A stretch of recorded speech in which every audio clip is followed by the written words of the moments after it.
Hello and welcome to AntipoDnD, a show in which a bunch of Australians play Dungeons and Dragons in a setting partly inspired by prehistoric Australia and New Zealand. I am David. I am taking a break from being Dungeon Master just for tonight. I am a humble player along with April, Zindy and Kindman, and our Dungeon Master for tonight is Doug once again, who's running us through a one-shot that just evolved out of conversation after we finished recording last week's session. So I will just hand it over to Doug at this point to explain what's happening and what madness we're about to land ourselves into. Indeed. So when we last left our heroes, they had superglued an errant warlock to a wall. Faris had been captured by Dasha Undreig, superglued to a wall by Dagmar, and then confessed in the sight of all of the heroes of Providence that he's only really still on this job because because he has a son, and if he doesn't kidnap Dagmar and take her home, his son is likely to be kidnapped and disappeared instead. Taking uncharacteristic pity upon Faris the Fixer, our heroes have decided to actually go to Grund and help him secure his son. Except Orsi's too busy growing out his hair. Vetericus and Morzod have urgent council business to attend to. And thus Dagmar is left to travel alone with Faris from Providence to Grund, made much quicker, fortunately, by the newly finished teleportation circle. So they arrived in Grund in reasonably record time, where they have managed to find some extra help. We will meet that extra help shortly, but for now, let me paint the picture of where we have been.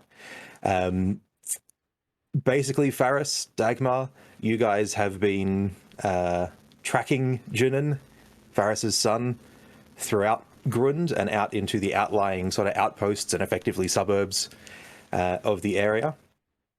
Every time you've tried to grab him and secure him, recollect him from Faris's cousins, Junin's aunt and uncle, the Fixers have thwarted you. But likewise, you have been able to thwart every attempt by the Fixers to secure Junin as well. Growing increasingly frustrated, the Fixers have played their final ace. Junin and his aunt and uncle have won an all-expenses-paid holiday upcut to the major city of Grund, where they're intending to be put up for at least a week. Possibly longer, well, you suspect longer, given what you know of the Fixers. But the good thing about all expenses being paid is that Junin and his aunt and uncle have been able to secure passage on one of the reasonably rare enchanted mass transit systems that Grund uses to navigate the deep roads at some speed. Effectively, the mine carts that used to be used to transport ore from, the mine face back to the city for refinement and trade out, they've since been reworked partially into passenger cars. And so that's right, everyone. It's a train heist. We're going to rescue Junin from the train. What I have euphemistically called in all of my campaign building and encounter building the Bulette train, because land sharks, and bullet train, because I'm a sucker for puns. Yeah. But that is basically where we are now. We have arrived at the station. Junin and his aunt and uncle are about to get on the train. You suspect that there are Fixers there, and so you've all agreed to individually make your way to the train and arrive at the platform and sneak onto the train from there. So I guess let's meet characters. Who arrives at the train station first? I think Dags is probably rocking up comfortably to lean against a pole and pull the edge of her very, very, very large pirate captain's hat down over her eyes. Dagmar is short for a dwarf. She has newly rejuvenated red hair, thick beard, really coming in there. She's got it in her serious business braids. And she's dressed. She wears enchanted armor that looks like a very casual just sort of, city outfit. She's not dressed fancy. She's looking like a worker with an enormous hat. Nice. And I suspect Dagmar would not be pleased to let Ferris out of her sight at any point. So Not Ferris particularly. will probably be very close to Dagmar, probably within stabbing distance if necessary. So he is also a dwarf. He is on the tall end for a dwarf. Basically, imagine a dwarf-sized Brian Blessed. You've got an idea of what Ferris looks like. Don't tell me that. I can't hate him now. Sort of thick black hair pulled back into a ponytail, a thick black beard, though it's relatively short, and basically a sort of a permanent scowl on his face. You've no idea whether he even can smile, let alone can you imagine what it might look like. Oh, guys, Judge Dredd.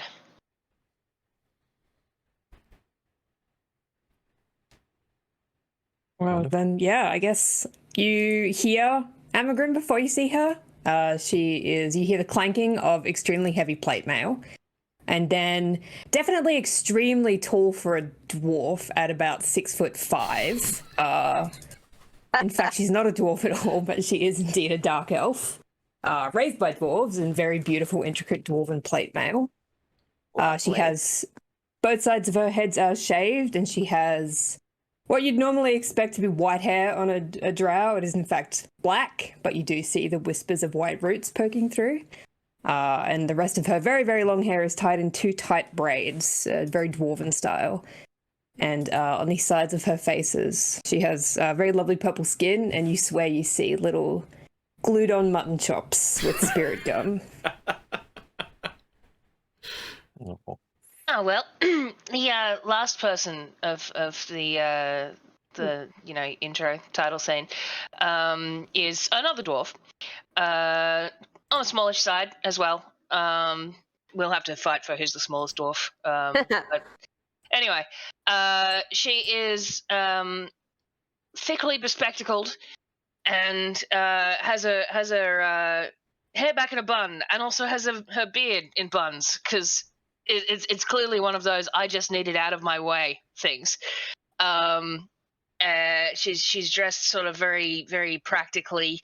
Definitely looks like somebody who does technical things. She's got no bits on her outfit hang off or anything like that. And she is in communique with somebody who's loading a really big box onto the train. And she's sort of getting a bit snappy about directions, about, my word, you better be careful with this box kind of thing. And it's getting loaded, and she's taking note of exactly where it is and all that kind of business. That's what she's doing. I suppose once she's done with that one, though, she'll sort of scan the crowd. She has been told who she's looking for, but they will probably need to wave at her. Dagmar will want to do a cool nod, but she will. We've been journeying together for a while, right? Though? Oh yeah. Is that it? That was yeah. You might be a new hire, there. though. That's entirely possible. It's entirely possible that this is the last-ditch effort, so we've put on some extra people. That was how I was muscle. thinking it was probably going to go down. Why my character would be with these guys. So. Yep. Yeah. She would be sort of looking for a party of 2 dwarves and a taller one. Yep. The inconspicuous taller one. Yeah. 6'5" dwarf. Yeah. Yes. So They come in all you're sizes. exactly. Yeah. Some dwarves are just almost 6-7 foot tall. Some dwarves are just not dwarves. Yeah. Excellent. Well, as you're looking around, you can see young Junin and his aunt and uncle. They are getting onto the train as you had been tipped off. the good news is they're kind of going where you want them to go anyway at this point, because your exfiltration point, your out point, is one of Dagmar's less obnoxious, slightly more agreeable cousins in the capital, rare. who is, very rare on the ground. But they have agreed to smuggle you back out Not on the ground, in the under event the that you... ground. Well, yes, that's true. That's true. So you're sort of headed in the right direction anyway. The slight wrinkle in your plan, even at this stage, is that you've not been able to get tickets all the way to effectively Grund Central Station. You've been sort of stopped the stop before that, which is sort of outer suburbs. Someone has mysteriously bought all the tickets for that last leg of the journey. But for enterprising individuals like you, I'm sure once you're on the train, you'll find a way to stay on the train. Yes, it definitely won't involve slapping or shouting. Indeed, exactly right. Any thoughts about grabbing Junin even before he gets on the train are heavily dissuaded by a weirdly heavy presence of Grund City detectives. So not like, I don't want to say flatfoots, but not standard police. The Vincent D'Onofrios of Grund police, basically. Your detective stablers and what have you. Wow, we have so many of those.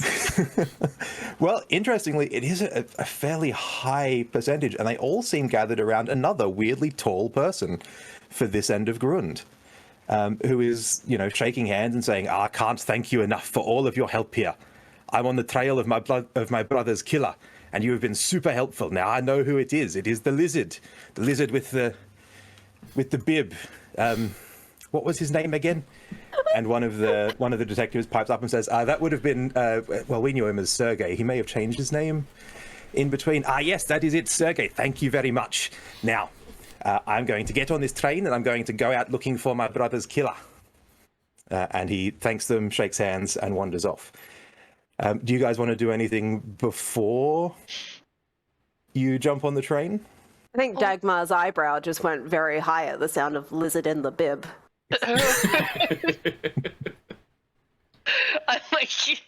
just, that poor guy. I forgot all about that poor South African guard. Well, I hope we follow him all around the world with his adventures. As he just continuously loses more and more brothers. We'll see him in the final episode in the end game when we fight the God Eater. No, we'll fight his mum. It was either him or Tay, and Tay's been done. So, right? Are we? Tay did go down. Dagmar, aren't we meeting someone else? Yes. Dagmar is waving furiously now at cute little Deirdre. Yeah, Deirdre is done with the porter, whoever it was who was dealing with that thing, kind of scans around and notices dwarf, big hat, waving, ha-ha! Completely unsubtle. Wishes she was cooler. Over she comes. And she says, You'll just have to excuse me, I was sorting out my luggage. But yes, I'm told that I'm traveling with you. Yes, you are our artificer? What do you prefer? Look, I prefer armor usually. Armor? Very good. I would love to tell you that we have a plan, but oh no, I don't know how it is. I mean, it's probably better if you don't wave your arms around and stuff, considering that they're just standing over there. Right? Yes, that's an excellent tip. Ferris looks up and down at Deirdre and says, "I don't see a lot of armor on you." Well, I'm not going to wear it all around it. Did you not just see the giant box she was wrangling onto the train? Something wrong with wearing armor? I'm wearing it. A bit large for a piece of armor, isn't it? Well, that's none of your business, is it? Don't mind him. He's extraordinarily rude and terrible. What do you want to do from this point on, Ferris? Do you have an approach to how we can save your son? The train? We could get on the train first. Yeah, we should get on the train. Do we want to get on? Get on the train. Do we have... Are our tickets numbered? Is there a specific cabin that we need to get into? How much like the open mine carts are they? Are they now a luxury train, or are they those with seats? Well, the good news is there are seats, and in fact, I might take this opportunity to shift you over to the map. David, I just right-click and activate it, don't I? Yep, right-click and click activate. Yep, perfect. I don't know if anyone here has seen Bacano, but if you have, oh man. I do not know what that is. Did everybody get moved over to that? It's still loading. Ah, cool. Still loading. We May do take a live little in while. Australia. Don't. Yeah. There we go. Yeah. It's an animu. It takes part on a train. And Mine's hanging out on 98%. And a oh move? man, I just got in. it's good animu.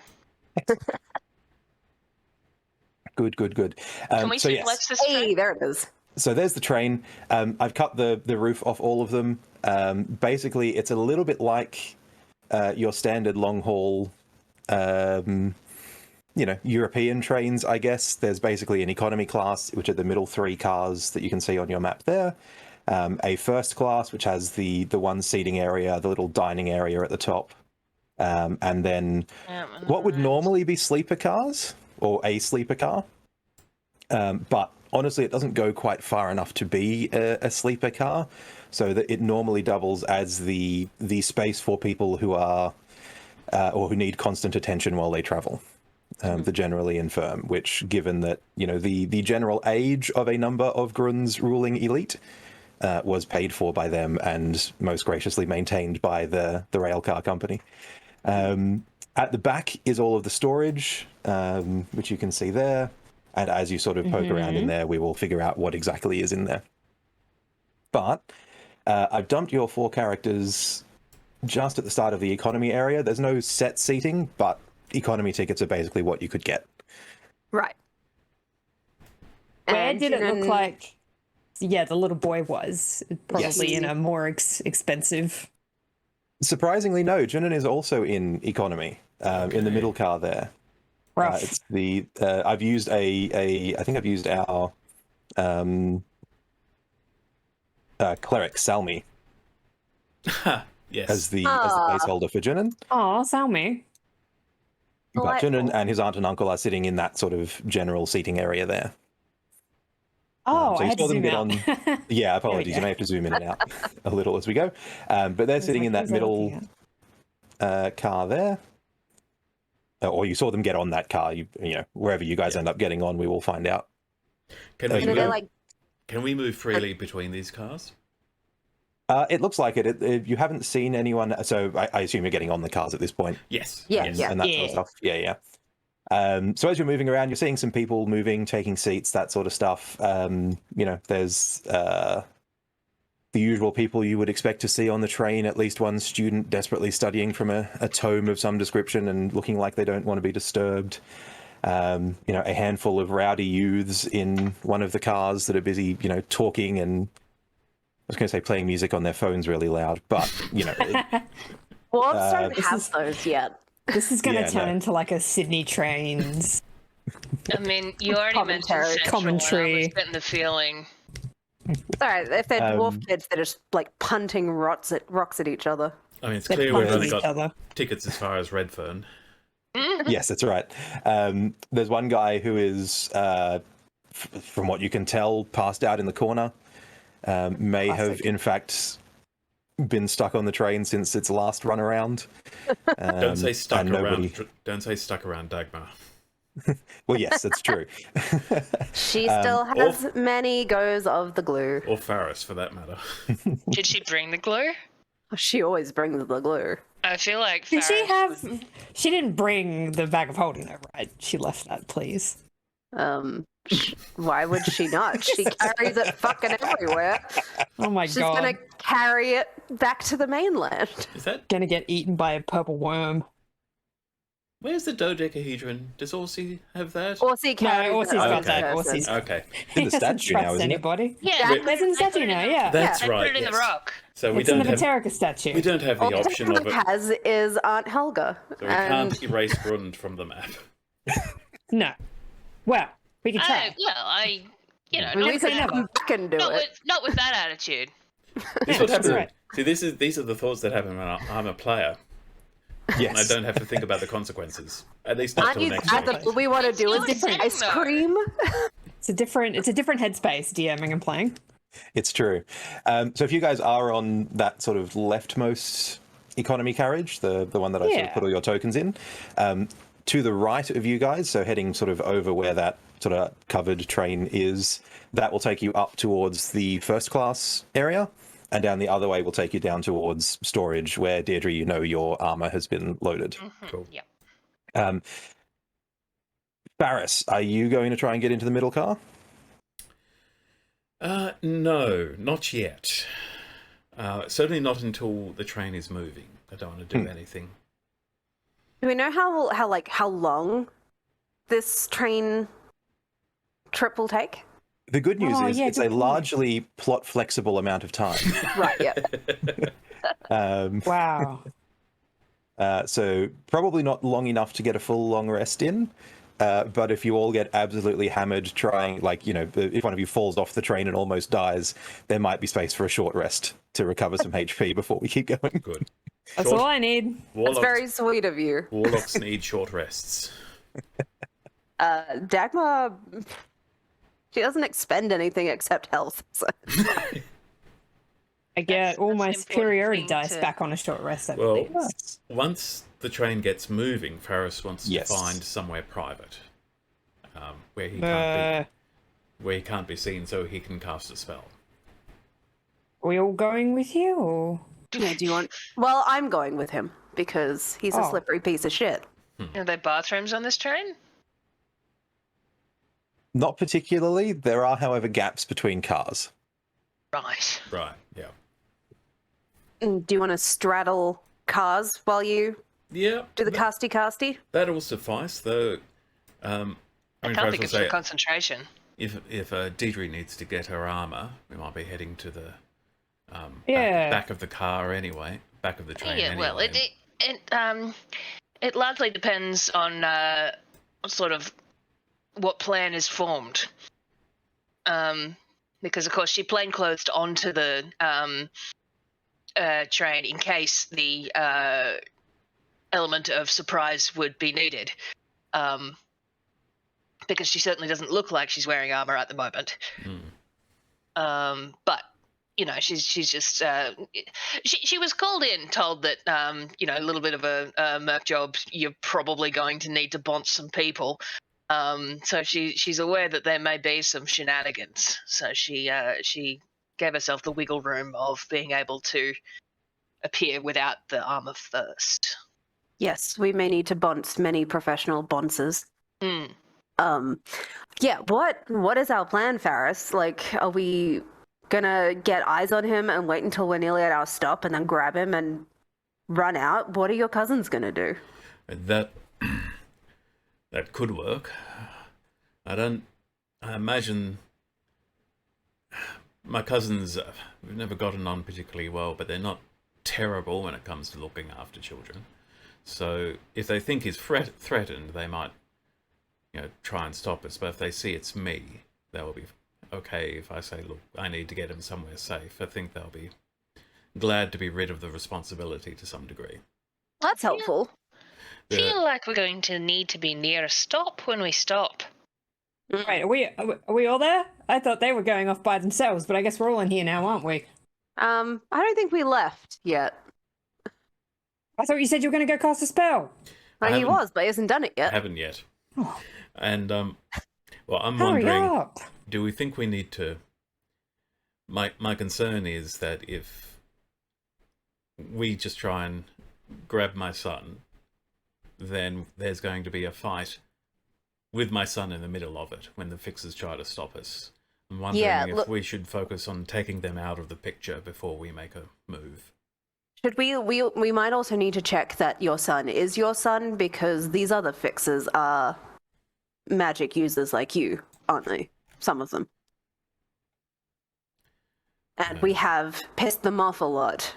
We should probably prepare for the fact that some sort of deranged, very clever overlord is plotting against us. Overlord? Like the overlord of the fixers? I've met a lot of gods, okay, lately. There's just a lot of stuff happening off behind They the usually scenes. have some big shot in charge. Also, yeah, I mean, who knows who the head of the Fixers is, and if they're pissed enough at Faris, they could be willing to expend some extra effort. I mean, we've been at this for how long now? 2 weeks? 2 weeks. I mean, none of us are really quiet types, are we? No. Speaking of no one mean, being you can quiet types, Yeah, as you're how loudly are we discussing having this how conversation? yes, as you're discussing how best to abduct a child, a dwarf, a dwarf with lovely dark skin and thick dark hair and a solid mutton stash, stomps her way in full plate armor from your end of the car right down to the other end and takes up a guard position. And you hear a small voice from the entrance to the next car along say, "Ticket passes, please." Oh. Right. Ticket passes, please. Yes, yes. And as you turn and look, there is a kobold taking your ticket stubs Oh, little guy. in a lovely little, rail uniform, basically, with a little fine hat. outfit, a little hat. Oh, precious. What's his angel, baby. name? Does he have a name tag? He does not have a name tag, interestingly. Ah, Oh, This no. is steward. Oh no! Okay. We need to learn his name real quick, or else he's going to be without a name tag. No, this is the rest of the session. I'm calling it now. So the steward says, "Ticket stubs, please. Yes, yes." We show our ticket. Oh, Faris shows his ticket. We have our tickets, right? We can You show. do have your tickets. indeed. Deirdre's Okay, got yeah, hers. yeah, Everything's in so- order. Showing the ticket stub. Dagmar definitely has to fumble in a pocket for it. She's really not used to not having Vitericus or Morzod. Also, Orsi, who is just so put together. He's probably Wonderful. feeling a bit fidgety, actually, without having to watch Ozzy's wallet for him and without Morzod at her back and all that kind of thing. She's definitely feeling very displaced. Poor love. She doesn't know these people except for Faris, who she does not love. Yeah. Well, these are your friend. standard type of tickets with a tear-off section at the back. And the steward takes each ticket, looks at it, and eats the part of the ticket stub that you would normally tear off and passes it back to you. Says, "Thank you," Oh, and moves along. I hope, Ticket they passes, don't, please. I hope they don't pay him in Interesting. those. I mean, it's a kobold. Surely probably. not. Actually, no, it's Grund. That's okay. I hope they feed him more than just the ticket stubs. Taking this commoner's ticket behind you, the kobold overhears you and says, "Oh, yes, yes. They pay well good. Well, that's nice. Back home, I would have to kill many cousins to become ticket inspector. Here, they give me promotions on merit." And he eats another ticket, hands it over, and wanders off. I love him. World building.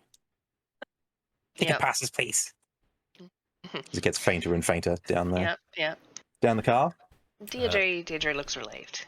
Faris says quietly under his breath so that nobody hears, I can make us all look like either train guards or, if we know it, or just other people, so we don't give ourselves away as we explore the train. But it'd be good to find somewhere private to do it so that people don't see us change appearance. I mean, that is a solid point. Well, I don't imagine I need to change, but if you've been hounding these people for 2 weeks, then probably that would be a good idea. How much can you change us? Can she become Read short? the description. I can disguise physical appearance as well as clothing, armor, weapons, and equipment. So it might be best to do after Deirdre has armored up. What about height? Does it change height? You can make each creature seem 1 foot shorter or taller and appear thin, fat, or in between. Nice. Okay. All right. Shave Just a foot use off. To shorter- be tall for a dwarf, but Getting there, though. I'm a little tall. I wouldn't mind being a foot shorter. So, I mean, I can't change people from medium to small creatures or medium to large creatures, but I think we're all medium creatures anyway, so... We're yeah, all medium. Dwarfs are mediums. Because we've got thick thighs. Well, I need to go down to the luggage carriage to get my Box. fancy dress. So if we're going that way, I mean, we'll probably find somewhere that there's not anyone looking. Cool. Well, my suggestion is we get you kitted up, and then I cast the spell so that I'll be disguising your armor along with you. Right. How long does it last? 8 hours. That's a good amount of time. If we take more than 8 hours, I should worry. Yeah, we've been told we don't have enough time for a long rest before we arrive at the destination, so it must take less than 8 hours. Sneaky. That sounds like an actual plan. Let's do that. Yes. Okay. Off we go. Do you want to be... Faris is going to try to be stealthy as he moves from carriage to carriage towards I feel like a stealthy dwarf is a dwarf who is calling out for attention. Faris can go ahead and try. Amagrim certainly is not going to be stealthy. Dagmar does not know how to do that. She's going to hit every single chair. Faris, chair. I think Faris has been with Dagmar long enough to know that he needs to go first and be stealthy. Oh, yes. If he wants to be stealthy and go ahead of time and get there before us. So, shall I make a stealth roll? Yes, please do. He's just bringing up some stuff. Wonderful. Okay, yes, roll stealth for me. That is a natural 1. First roll. What's your character's name again, April? Amagrim. Amagrim. So, I'm not stealthy. Cool. Welcome to the club. We watch him as he just... He's grumpy. He's stopping. Loudly. Yeah, you walks are off. storming around a little bit, and being a warlock, in the back of your head this whole time, you've had Xanthia just quietly cooing in your ear, being like, "You're going to die here today. You know that, don't you? This is going to be your last grand adventure." And at the inopportune moment, you snap and just tell her to shut up. Yeah. Said the quiet part loud and the loud part quiet. Everybody turns and stares at me. Trouble at home? Yes, you even managed to shake the guy sort of sleeping it off in the corner from his reverie slightly, and he goes, and sort of sinks back into a bit of a slumber. But you are going first? While that unstealthiness is happening, Deirdre is sort of eyeing off Amagrim's armor. She seems to like it. She a very, very fine make you've got in that. So, yeah. It's dwarven, like me, and Dad made it. I was about to say it looked familial. Yeah, local. Very nice. Very nice. The Hearth's Mantle family armor. Hearth's Mantle. I love it. They're Mantle, having this converssion while Faris is carefully trying to avoid detection and doing a terrible job at it. Yeah. We probably breathing down his neck. We probably looked actually super inconspicuous because we're just strolling down the cabin having a conversation. It's just people on a train talking about armor. Yeah, it's not weird. Perfectly normal dwarves. Yes, Faris is in This is front. how you blend in public transport. No one's fucking normal.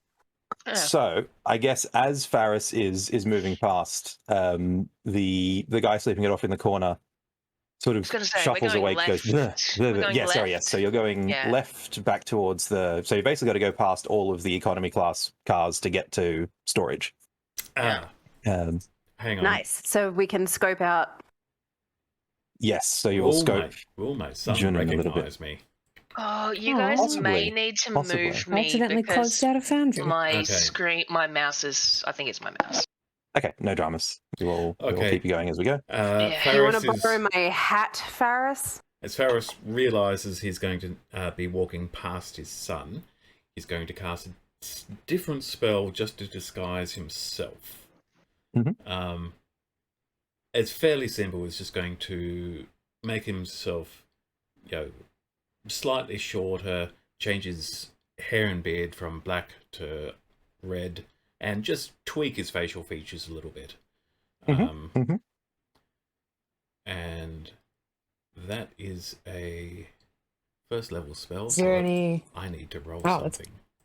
Fun. Spell. Is there any dramatic, verbal, and somatic components to that boy? Let's see. Okay, disguise Or self. just sees an angry, muttering dwarf suddenly Yeah. turn into a ginger. Vocal and somatic, and everybody in this carriage is going to see him do it with that stealth roll from earlier. There's no way he's hiding this. So I rolled. Sorry, we don't care about anyone in here. Oh wow! Okay. So a side effect is a good one, which I shall use when the time comes. Wonderful. Yes, so because Faris and Xanthia are in the outs, there is some instability to their magic. Yeah. Amazing. Faris has, No. I'm rolling yes. on the wild magic table. I was going to say. Yeah. Fucking love the wild excellent. magic table. Shit. Well, yes, so with a natural one, everyone sees you transform into not yourself. You startle the poor drunkard even further awake. He goes, it's them Tarthians, they're after me teeth. They are. It's Henderson. And you've startled him sufficiently awake that he sort of stumbles after you into the next car. Well, not quite into the next car. He stumbles into the midpoint between the two cars and stops to relieve himself. Oh, great. That's nice. Do we still see him? Do we still see the drunk? You guys will have line of sight, but he's now blocking your entrance to the next car. Can I make a... Is that an insight check? Can I insight check him? What is that? Sure. Let's see. Oh, very good. 21. Amagrim's just going to peer at him. Is he actually a drunk man, or is he trying to stab someone in the back? He's definitely a drunkard. Who might also be trying to stab someone. Yes. Who may also be up to no good. You can't get a clean read. Dagmar is behind. 21. Damn. Yeah, Dagmar's behind Faris. Where is that in relation to Drunk Man? He has interposed himself between the two of you. All right, can Because Dagmar he's been check him? startled by the... Dagmar would like to give him a once-over with her stank eye to check for Sure. weaponry. Insight it is, please. Insight. Or maybe investigate. Either or. Take your pick. I'm going to choose investigate. Okay. Because I have a plus 11. Nice. That was a flaccid 20. Nice. So, as you're giving him the once-over and looking for weapons, you find no weapons. Okay. All right. You find a tattered sort of jacket of some description, and hints of a tattoo under a fairly hairy chest. Oh, bless. And that's about it. So, Dagmar is going to politely tap him on the shoulder. and Faris is going to say, "One side, friend." Oh, yes, I'll only be a moment. So sorry. Faris is so tempted. Is he to he only being a moment, or is he really letting it out there? There is a solid stream. Does it look like we can't see, hey, does it look like the little boy is being moved or something? But we don't know, we can't see. Only Faris can see, right? Only Faris can see at the moment. Okay, what can Faris see? Faris, as you step into the car, you see Junin and his aunt and uncle sitting reasonably at ease, I would guess. Actually, roll insight for me. They seem to be at ease, but let's see what your insight check tells you. It's a 19, I believe. Yes, 19. They're maybe a little too still. Ah. Relaxed Okay. pose, but nothing nothing moving Maybe around them. bamboozled. The other thing you notice is that there is a remarkably hirsute dwarf sitting across the aisle from Junin and his aunt and uncle. By the way, as a warlock, I have witch sight. I can see the true form of any shape changer or creature concealed by illusion or transmutation, while the creature is within 30 feet of me and within line of sight.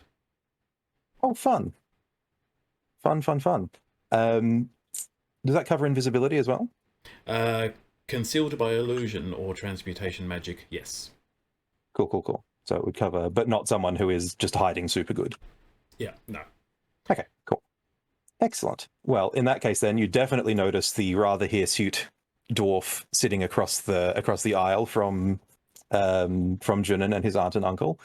I guess probably the best descriptor for him is Liev Schreiber as Sabretooth from X-Men Origins Wolverine.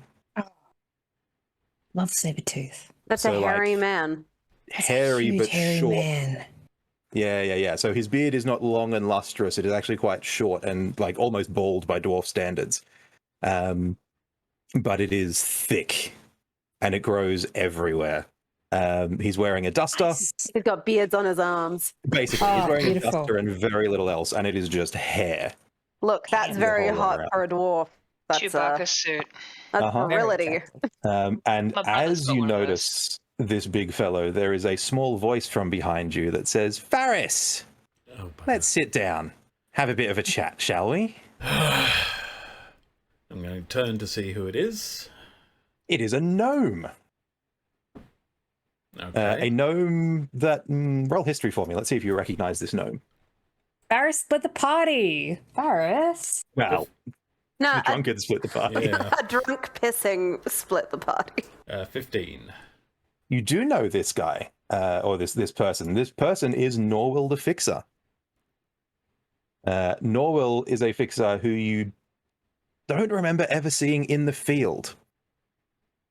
Norwell is often your mastermind type person, but Norwell has clearly taken the opportunity to get themselves out of town and onto a job, and they gesture to an empty pair of seats and say, "Let's have a chat." Okay, I'm just going to give a once over. Is he armed? Is this a setup to shank me immediately, or He has a dagger, but Okay. it's sheathed, and there's no. It doesn't look like there's any intent to use it yet. Okay, I will take a seat for now. Mhm. I'll try to communicate with my colleagues to go on without me. Just, a little glance, shake of the head, and try to do it surreptitiously. Dags will glare back. Is that like an intelligence check or something we have to make? No, we'll assume you've been able to sort of do that sort of thing. By this stage, the monk or the drunkard has finished. There is only so much liquid a dwarf body can hold, and he has stumbled back to his corner and Challenge passed out again. accepted. I was about to say, not with that attitude. So anyway, Norwell sits down and says, "All right, Faris. Now, you know how these things go. At this point, your son is being moved to a safe location to help motivate you to complete this job. Now, Ew. as you can see, your boy is right over there, and he is in perfect health, just a little bit paralyzed. Now, so that we understand each other, that hirsute gentleman sitting across the way there has orders to keep your son safe. However, should you get too close to him, he has orders to rip his throat out with his bare teeth. Oh, So, remembering that all of this is part of a ploy to get you to, I don't know, do your fucking job, this can all be resolved by you doing your fucking job. Okay, has the rest of my party moved on? Well, that's up to you guys. You guys can move on at this point. don't they know what we look like anyway? I mean, Dagmar, I know. definitely. Yeah, they know what Dags and They Amagrim know what we like. look like. what's up? Yeah, it's not Dagmar- very hard to not realize. I'm just some rando, but so I can probably keep walking. Yeah, I think Dagmar will allow Deirdre to continue on through the train cart. Yeah, Dagmar, pardon me, just passing through here. she will pretend to politely shuffle, while she leans on the edge of the doorway, openly listening in on the conversation with the gnome. So, Faris is going to lower his voice, and he is trying not to be heard by anybody other than this gnome. Mm-hmm. And he's going to say, I'm insulted you've underestimated me. I am working the job. Why do you think I'm not here alone? Norwell leans in and says, again, sort of much the same quietly. We had thought that maybe you had convinced the Amberforge brat to get here under her own steam. This is good news. Remember, all of this is just a precaution. She's a lot more dangerous than she seems. You have to leave her to me, but when I give you the signal, there'll be time to move. Understand? All right, Faris. We'll play it your way for now.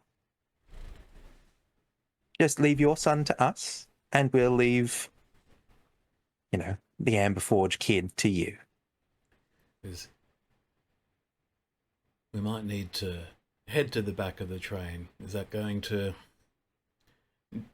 trigger your hirsute friend there? He may be a bit tetchy, but he's not going to go anywhere for now. All right. Look, thanks for the heads up. I do appreciate it, but you got nothing to worry about. Wonderful. It's always nice to work with another professional. Can Dagmar roll to hear that? Yes, roll perception, please, and Norwell and Faris will roll stealth to see if we can keep it under wraps. 28. 13. It might be loud, but she listens. Dagmar heard everything. Dagmar hears everything, indeed. You even hear Faris's side of the Norwell's side of the conversation, and they are a quiet fucking gnome. Dagmar does not allow any expression to enter her face. She is picking her nails with her whittling tool. Perfect. Good. All right. Well, Deirdre's headed for luggage. Mm-hmm. Okay, and Faris is going to stand up and continue walking. Wonderful. Norwell watches you go and then stands up and goes and sits next to the hirsute gentleman across the way. I love how everyone in character and out of character knows that word. This is truly a wonderful world that our characters inhabit. We're very vocabby. Dagmar, should we head to the back of the train as well? I don't know. Yeah. No, I mean, you are done talking to that know-me dude, right? I wasn't talking to anybody. Not you. Oh. Has Faris rejoined us, or has he kept moving on? Faris is basically following Deirdre. Alright, if you want to talk to him, don't yell at him, man. Sorry, scratch that last bit.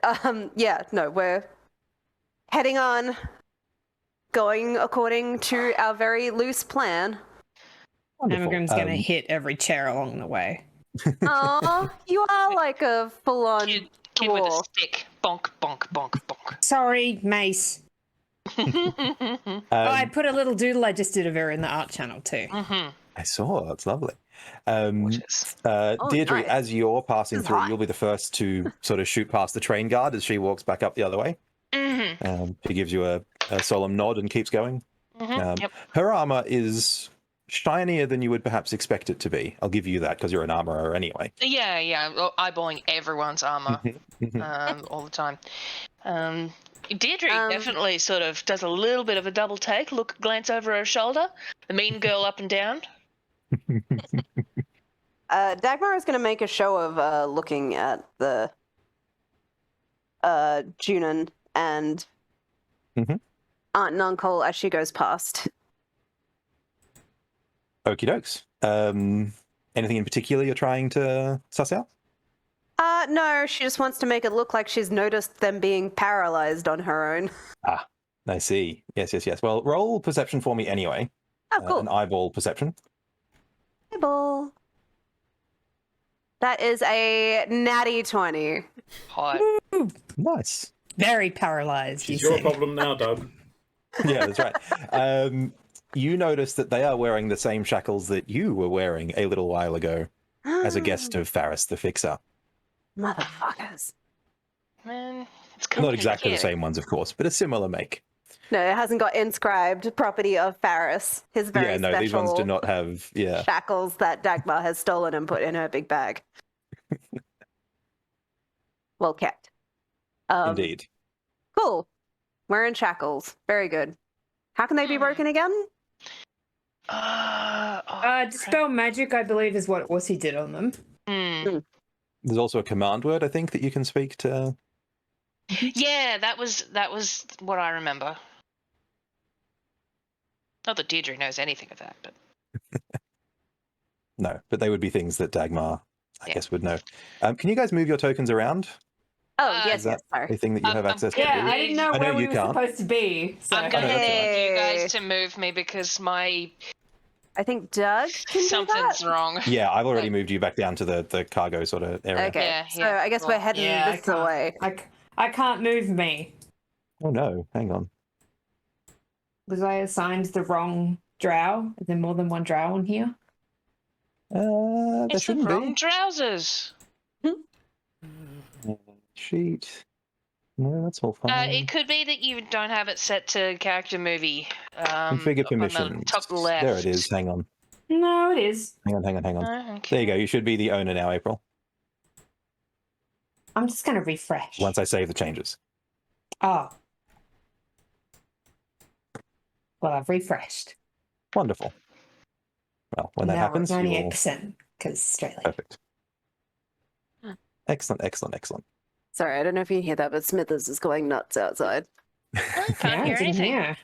I hear I can nothing. move now. Hooray! Excellent. Alrighty. So yes, so you're making your way down towards the left of the carriages, down towards the cargo areas in that sort of bottom row. Clank. Just a procession of clanky fucking dwarves. Yeah. It's all right. Yes. How We've been tall is rocking it. that cart? Is Amagrim like got to head to the side? It's dwarves. The original engineers built it with enough space for, the tall folk. So anything that's medium or lower has no issue moving around. Anything that's sort of towards the top end of medium, so Goliaths and that sort of stuff, would start to run into issues. Also, probably the light fittings, now that they've turned it into a passenger thing. Yeah, the light fittings are probably also not stellar or not great for tall folk, but you are making your way down, etc. Yeah, that's fair. Cool. Deirdre, you have arrived in the first of the cargo cars where your equipment was stored. You notice that basically the rest of this cargo car is just barrels, nothing but barrels. Almost all of it is Mumford and Children's brewing concern. So it's all, various ales and lagers and stuff like that.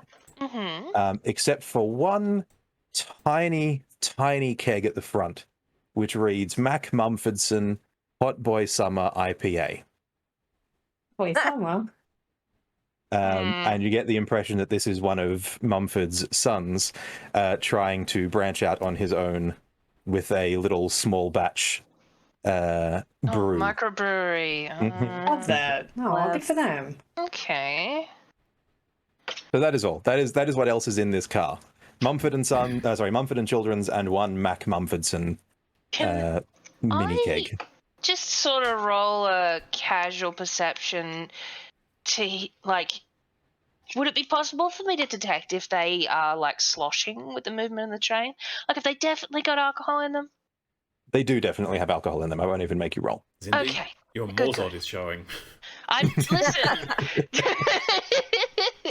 Look, drinking is a very popular pastime in the Stonehold. I'm just being dwarvish about She's this, okay? in character. Yeah. I have a +1 intelligence and I'm struggling.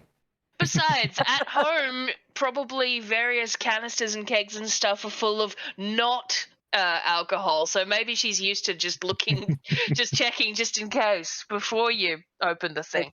Do not want this to explode. Yeah. Is that the explosive compound? I can't remember which barrel I put it in. Is it ale? Is it nitroglycerin? Exactly. I mean, don't we all have that problem, though? We do. Yeah. I assume Dagmar has caught up and Yeah, let's assume that everyone has caught up at this stage. nice. Good night. So we're alone with the barrels and my crate. You are indeed. There are some scratching and clicking noises coming from the next car down, but from the next car up, you're just hearing the rowdy teens and their loud music. Love that. So I've got to ask, what is the plan? So far, this was the plan, wasn't it? To get back here, and now we're here. Yes, this was phase 1 of the plan. And Faris, I'm sure you noticed that they have those cuffs on your kid that you put on me. Yeah, and Faris is going to say, so they know we're here. That's not that surprising, to be honest.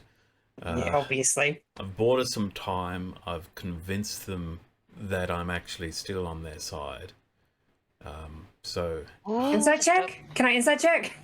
Double agent ploy. Whose side is he on? Inside check. Pretty good. 17.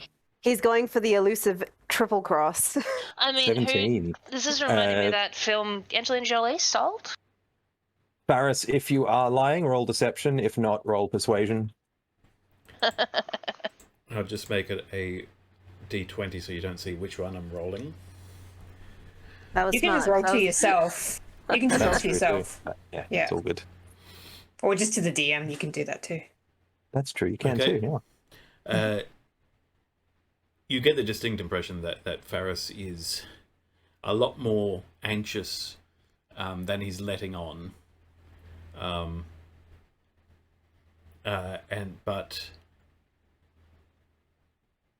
Yeah, you don't think this has been a long con, that he's set this whole thing up so that he can betray Dagmar.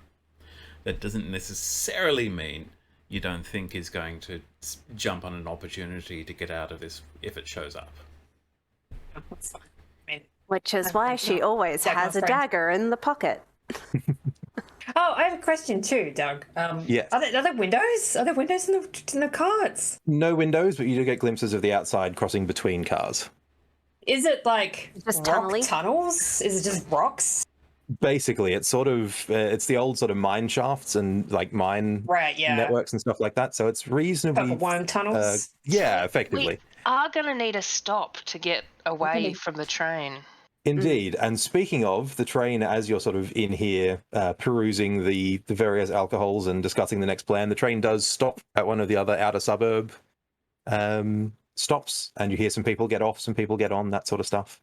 General commotion of a train alighting and disalighting. Interestingly, sorry, this is what I should have mentioned at the start. Eastwood? There are majors at each stop that are like stone shaping doors. Oh, cool. Every time to let you on and off. Otherwise, it's just solid rock. So we don't have doors that we can skedaddle out of. So we're basically jump. entombed on these things unless we jump out. Unless you want to jump out of the middle. Those mages could strike so easily. Yeah. It's dwarf. For them, union. I hope they're being... Yeah, they are union. Healthy union culture down here, as evidenced by the fact that we are on a union 100%. Heist. Literally. And you hear the faint voice of, ticket passes, please, going up and down the train as the train You takes need off to give again. him a name. I demand Has a name now. What is it? No, you don't know it. You'll have to find out. Ask. Yeah. So, what's your name? I'm such a fan. So you guys will have Deirdre will have been briefed in some regard as to who they're looking for. So she'll have likely twigged that the son was there. Mm-hmm. So she'll be saying, so we've got to get him away from his friends there, I suppose. And Faris is going to explain the deal with, if it looks like we're trying to, get to him, then, they're going to basically kill him, and he's been paralyzed, and, we basically have to figure out a way to either get him to safety, or to unparalyze him and send him to safety somehow. Right. Or Or option 3, we kill them first. we kill them all. Yeah, that was my sort of line of thinking. We have to That deal was with my that plan A. hirsute gentleman.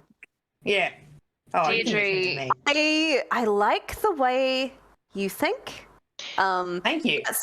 That's the whole sentence. I don't know why it sounded like a question mark or a comma. I like the way you think. I'm not used to it. You've been in Australia too long and everything's coming out as a question?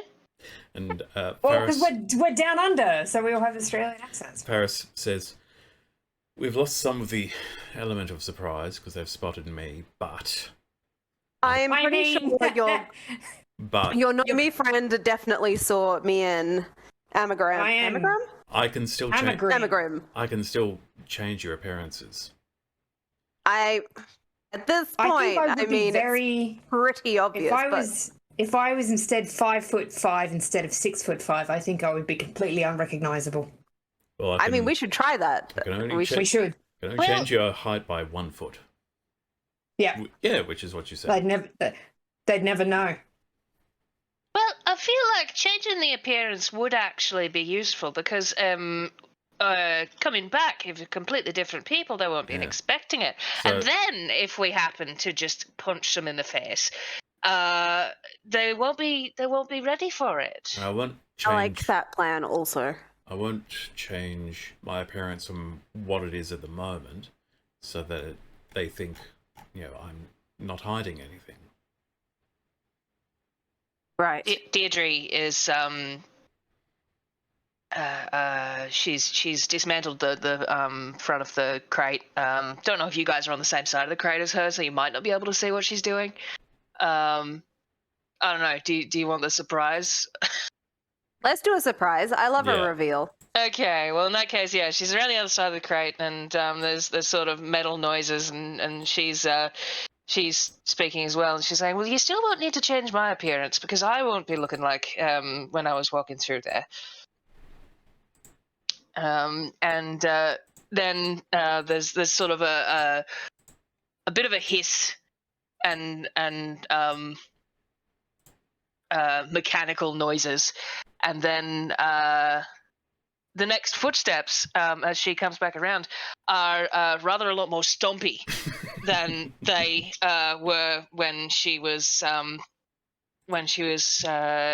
going around to the other side of the crate. And in fact, the figure that rounds the side of the crate does not appear to be a dwarf at all. They actually appear to be general tall people sized, and definitely not dwarf sized as one would expect. Large, tall suit of armor. You definitely would wonder, hang on a minute, where did the dwarf go? Because if you were expecting a dwarf in dwarf armor, that is not what you see. It's more like a dwarf in a mecha suit.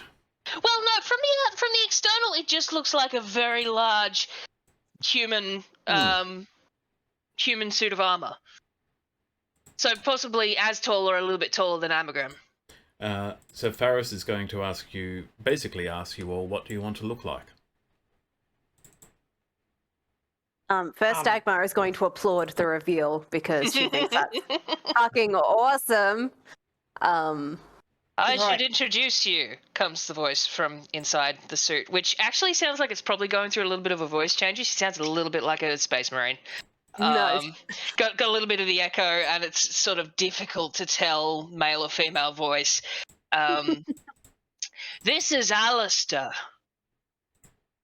Hi, Alistair. And big metal gauntleted wave. Because this is an enormous, shiny, heavy plate. Can't see any skin or anything. Just an imposing knight. I love him. And the token should now be updated. Mm-hmm. It is. Oh yeah. Cool. That's awesome. I am become Alistair. Stomp. Well, Dagmar wouldn't say no to being a little taller. Oh, just give her Amagram's extra foot. Cool. Yeah, I'll just be a foot shorter. Yeah, you be shorter, I'll be taller. We'll look like totally Crazy normal different. And- tourists. Faris says to, I can make you look like a human, a tiefling, an elf. Seriously? All right. Oh. You certainly can't say. You'll definitely offend her if you. Yeah, if you say dwarf. Yeah. Obviously, she is a dwarf. Elf might be interesting. Okay. I could Well, look like an elf. Yeah, like a Faris some says sort so. of dark elf or something. Faris is about to say so. Wood elf, high elf, dark elf. Which one's little? Who are the littlest? Because if you can only I add heard a foot, I'm going up to dark elves are 5 pretty short. I hear. feet. I have also heard that. I haven't met any in a while. Are you going to be one of them fancy blonde ones? I am. Yes, please make me. All right, everyone. I want to be 5 foot tall. I want to be blonde. I want to have the longest blonde hair, but in like a quite a sensible braid. And I want those. I want the ears. I want the real pointy ones, the long ones. Thank you, Faris. He's going to hear about this. Yeah, well. No, he is not. Faris is crafting this spell, and Faris thinks of the last high elf matching that description he met. Please keep me a girl, because I don't think I can deal with the distraction of a new appendage at this point. Could be the difference. Most humans think Orse is a girl anyway. I was going to say. I just don't want to change any organs or junk. You know, I can't deal with it. I think it's just more like a glamour. I don't think it's like a physical transformation.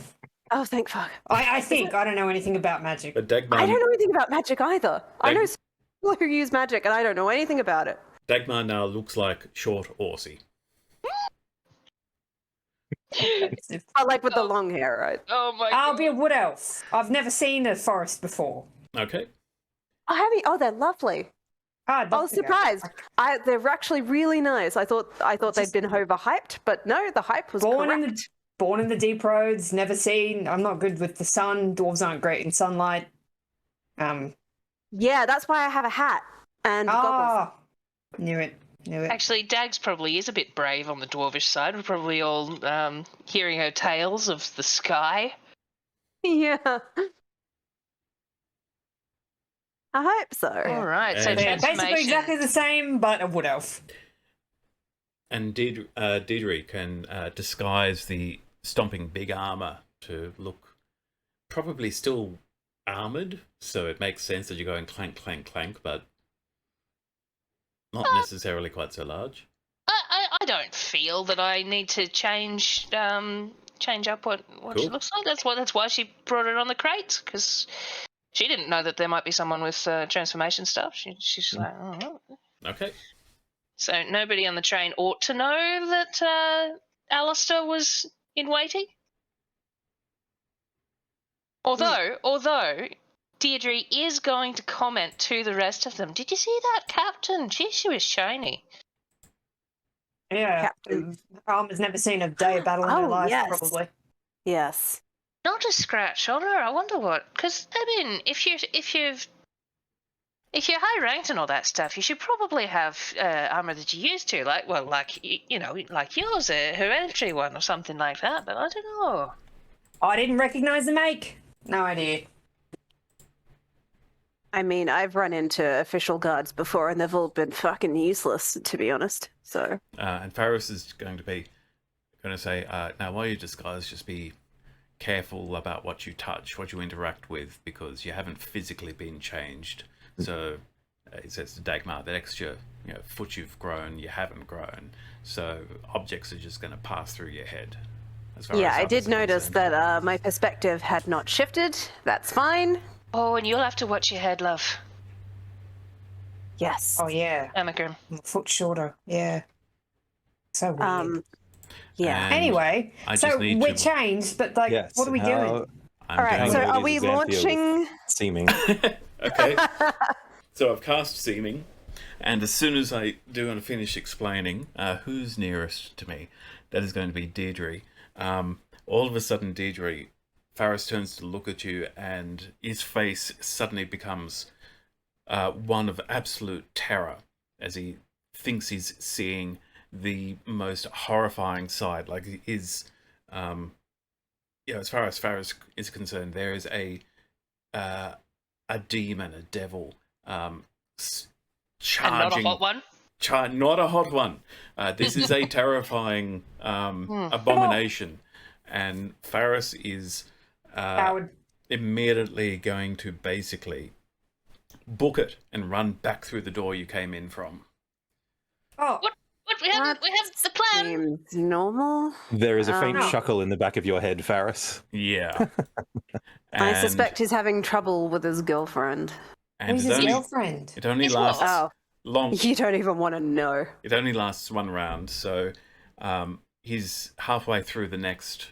That's rounds. That's a split second. Through the next That's car. 6 seconds. Yeah. When he suddenly comes to his senses and just sort of looks up and says, "Oh, fuck you." Dagmar's going to walk past him and clap him on the shoulder and say, "Tell Xanthi I say hi."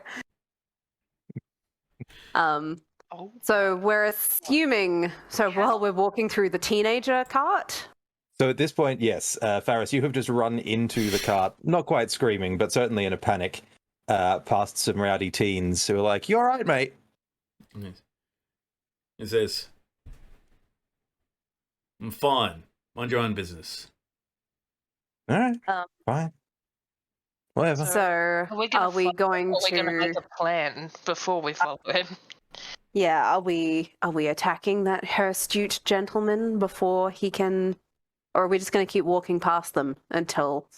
We're just going to keep walking past them until we get to the goddamn stop. Like, can I just hit something with my mace, please? Well, I'm wondering how many there are. And Faris says, "Look, once we've dealt with them all, we can take our time, figure out how to deal with those shackles." Right, so we just So what I'm hearing is we kill everyone. No, I mean, not like everyone? Just the other How do you know that they're not? How do you know who? How do we know who's the fixer? Sorry, are you talking about killing us, mate? And Faris From the says, rowdy teens. Do you deserve it? "What did I say about minding your own business?" Yeah, but this feels like our business because you're gonna kill us. No, I get your logic completely. Figure of I'm speech. gonna ask you a very important question, and it is: do you think you've done anything worth being a little bit slashed over lately? They both go real quiet and introspective.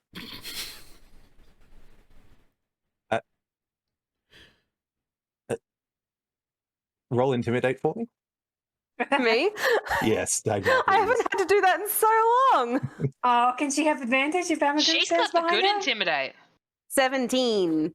That's good. They're only teenagers. They're 17. Indeed. These teens fall over themselves to confess their sins to you, Dagmar. They're sorry that they graffitied the side of the train before they got on. They're sorry that they pushed over that old man the other day. They're sorry that they stole these fidget spinners from their little brothers, and so they start handing you like a dozen fidget spinners. Dagmar accepts. Daragandali forgives your sins. I think you have completely absolved yourself of You've the repented. need to be stabbed in the face today. Congratulations. Don't annoy me for the rest of the trip. Although Alistair also leans over from the back of the group, still like looming, I guess, because the kids are shrinking by the second. He's got the most height, and he says, "I suggest you find somewhere safe on this train." As you say that, we pull into a new stop. One of the majors opens a door, and those kids are out. They haven't even checked what stop it is. They are just. That is. I mean, to be fair, that is the safest place on this train right now. Yeah, not. So, Smart children. So we're in a lower voice. We're attacking.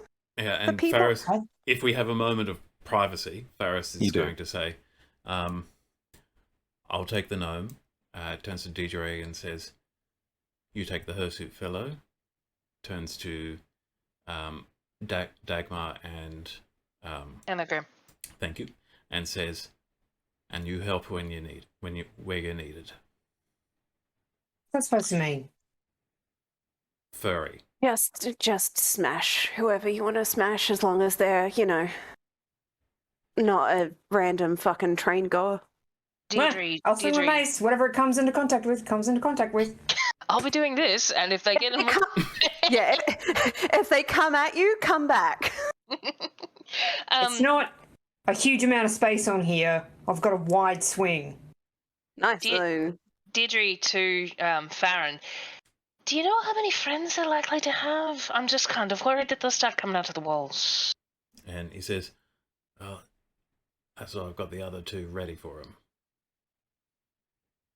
Yes, but I mean, it's not a small train. We haven't looked in all the cars, and what if they've got lots of people? Farah says, "Well, I guess we could sneak around. Not sure how well that's going to work for us, though." I was about to say, if you're sneaking earlier, then let's not do that. We could do another lap. We could walk in the other direction, past all the people we want to hit. I mean, I heard skittering in the other part. You heard what? Skittering. It was quite odd sounding in the... I don't think I want to open that door. Scratching. I do. Scratching? Are they... What else would they be moving on this train? I didn't see. Oh, no, it could be anything. Creatures? There was just barrels in the cargo. All right. Do we want to do a lap? Anyone? I don't. No? Do we want to go straight as you're discussing a lap, the train guard walks past, takes her customary station at the back of the car, and a tiny voice at the other end of the car goes, "Ticket passes, please." Bless.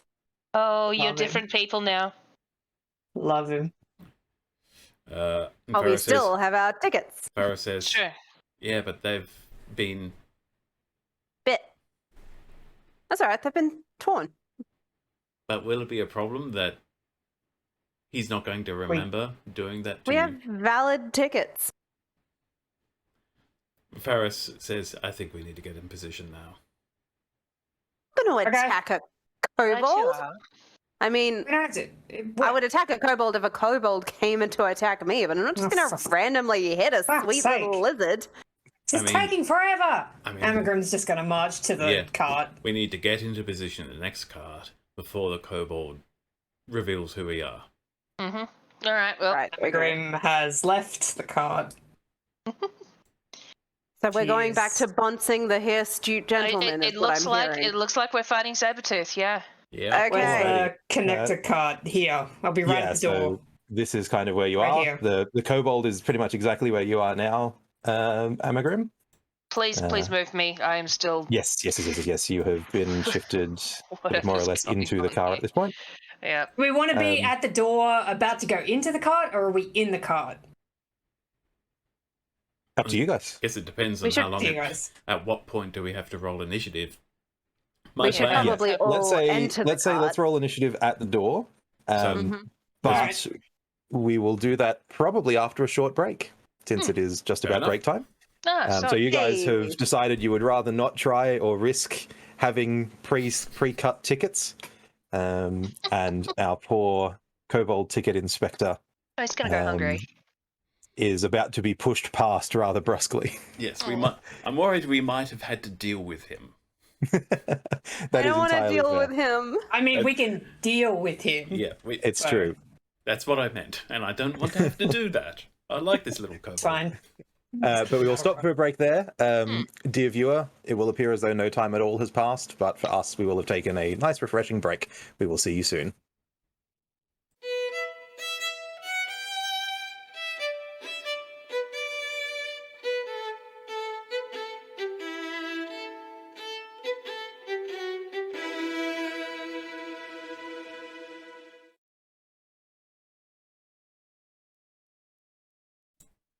Roll for initiative!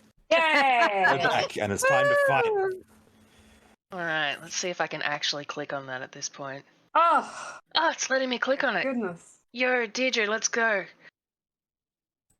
Oh, wait, did I just get a I'm new thing? impressed. Maybe it's with- not letting me click on it. Did 3 people really roll a 19 and then me and Dagmar both got the 11? Jeez. It does How look do like I- it, indeed. Do I have to select I myself? get advantage on initiative rolls, though. Can I'll I roll just for roll it you, again? Cindy. There you go. So, Thank you, Cindy, thank you've you. rolled, or you've been rolled. 15 Um, for Oh, no, Deirdre. my second roll was bad, so we'll stick with 11. Right, 15, that's Let good. me just. I'm just going to point out, nobody here gets this, but the god of death in Aetolia is named Dar. There you go. So, And Dar is the name of our trained security person. There we go. So Dagmar, Zindy, you should have control of Deirdre now as well. yes, Just as a okay. heads up. Oh, I didn't, and that's why I couldn't click Yes. it. Okay, all right. That's all good. Excellent. Alrighty. Well, it appears that they're ready for you to come along. So, Faris and Dagmar, are you in the car like that, or were you guys? I think. Oh, no, everyone I was think back we at the just door, entered. Right? I think we were just like smushed at the entrance. Cool. Who's this Um, little fellow in the corner? That's the drunk guy I was going to say, okay. Oh, buddy! Who has- Elric the Unsteady, obviously. who has shifted slightly strategically to a point where he is slightly more useful. And Elric the Unsteady apparently has the highest dex bonus of the guys who all rolled 19, because Elgrec the Unsteady is going first. Oh my Okay. god!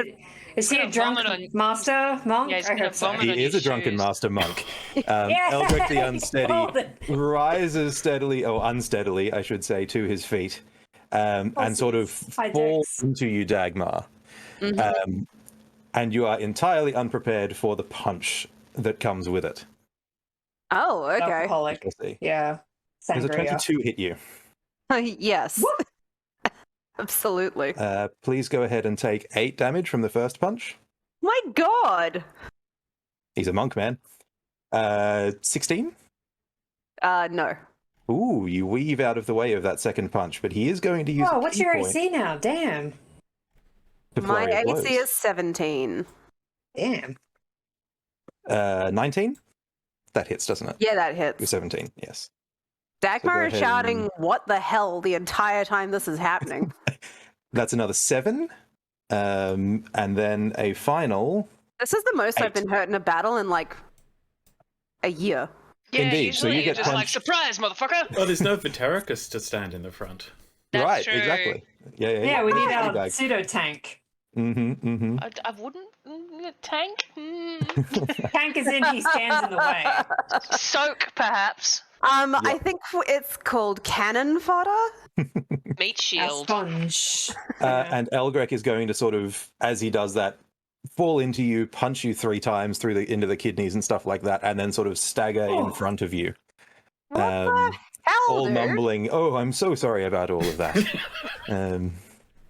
True drunken master. Indeed.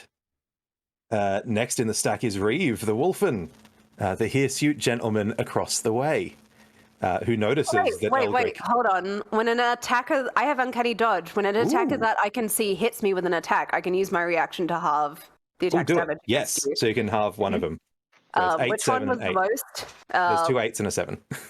Let me heal myself by 4. Perfect. It's Motherfucker. 7. Thank you. I was like, I'm sure I have something that helps me dodge. I but have a was looking thing at for this. I was looking at Yeah, you evasion, usually not get dodge. you usually get hit by spells, so... No one's tried to hit Dagmar like in the entire time we've been doing this. Because the Terracus is always in something's mouth. Nothing Yeah. gets a chance to. That's true. I've dealt exclusively with like demons, dinosaurs, and wizards. Yes, indeedy. All right. It Well, was the dungeon master. that is Reeve, the hirsute gentleman across the way, who notices that Elgrec has kicked things off, and so stands up, flexes out of his duster, and is now just bare-chested. Oh, Flexes as in, did he destroy it? Yes, so flexes and everything just erupts as his muscles bulge, his eyes go red, and claws erupt from his hands. Oh my Nice. god. is he a beast totem barbarian? He is a beast totem barbarian. Yay! And so he I love this grabs the game. chair in front of him, vaults over it, and goes to strike you, You know. Faris, the fixer. I love Dungeons with the Dragon. So we will hit you with claws first. 23 to hit. It hits. Please take 7 damage out of that. That's the first one. 19. Also hits. 9 damage out of that one. Yeah. And once on each of your turns, when you attack with a claw, you can attack again. So we'll go for you for a third time. Rolling a 15. That also hits. Only rolls a 1 heck, on the damage for a Farris? total of 4. Okay. And when you hit a creature with your natural weapons, which you did, the target must succeed on a wisdom saving throw. So please make a wisdom saving throw, Farris the Fixer. Okay. Oh, this is off to a fine start. Well, that is bad, so I am going to use an ability I have where I can add D10 to that, I believe. Ooh. Is that a warlock ability, though? Yes, it is. But Oh. it's not a spell. If It's not I'm a spell, casting so we're not- spell, yeah. first level Okay. harder, it's... Dark One's Luck. I can only do this once.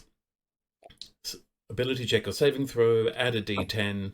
I can do this after seeing the roll, but before seeing the effect, so I can do it right now. Cool. So yes, you have at the moment failed on an 8. I will give you that. Plus 7. For a total of 15, Yep.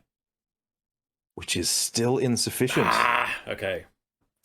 So, could you please use your reaction to make a melee attack against another creature of my choice that you can see, which is going to be Dagmar. Yeah.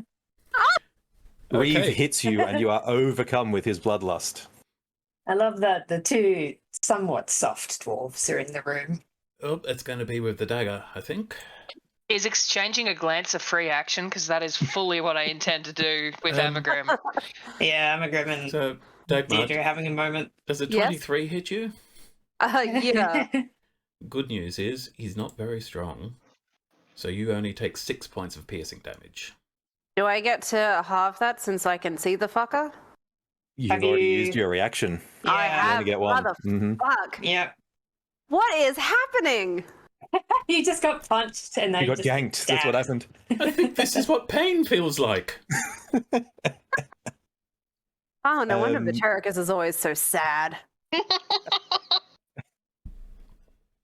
Yeah, you are Amagrim- absolutely. This must be what Vidi feels Yeah, like. that's right. This is what it's like to be the front person.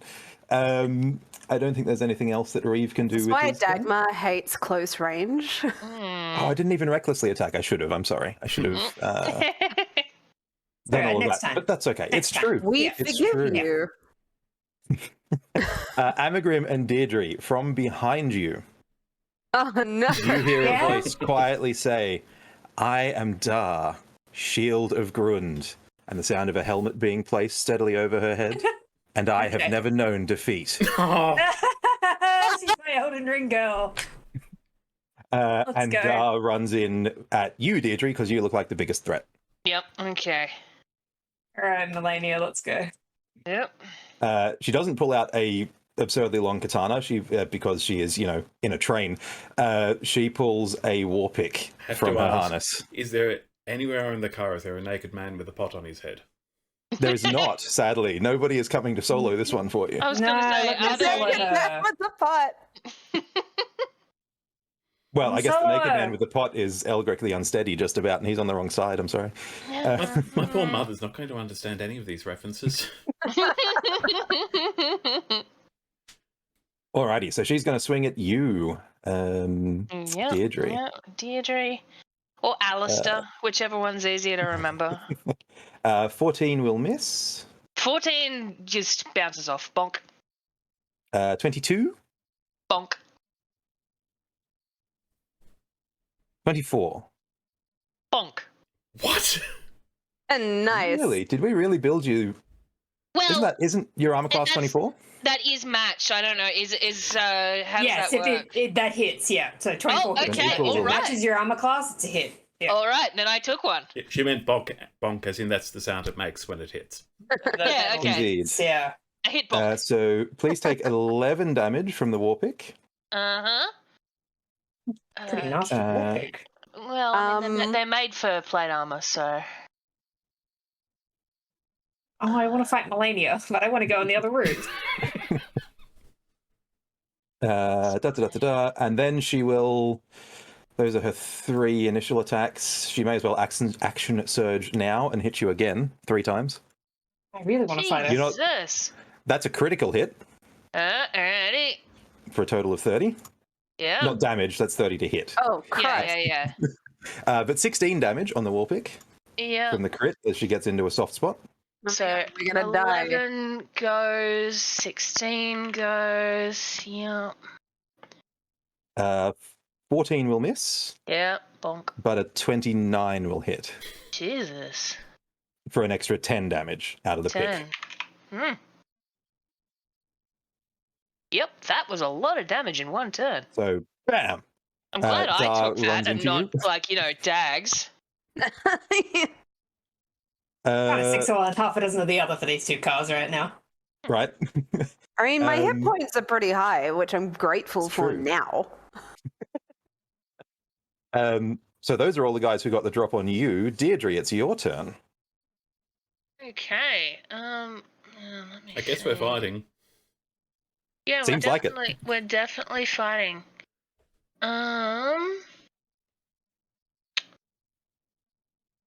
I am gonna see. Spells look like. Sorry, I haven't actually done this class before, so I'm a little bit scrambly here. That's fine. Are you open to suggestions if we have any? Yeah, go for it. Okay, I'm just looking at your Absolutely. sheet now. Yeah, I was thinking probably Thunderwave, but that would also, because you're in. That would be... A lot of people would be hit by that thunder wave. Yeah, 15 feet. Which Gauntlet's is, also good. You could just punch her twice. yeah. Look, I think I will probably just do that because I was thinking, do I want knockback? But no. I think I will just punch her twice. So, well, I'll attempt to. Because she's probably got a ridiculous AC as well. Yeah, but you've got plus 12 to your Thunder Gauntlets.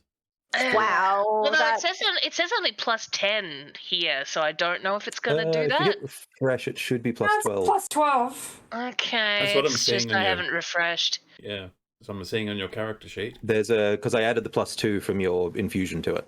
So There it hit is. bonus. Yep. Perfect. Okay. So which one of these do I click the plus 12 first? Yep. So click to hit first. Yeah. Oh, rip a 15.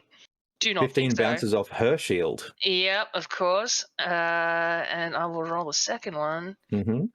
See how we go there.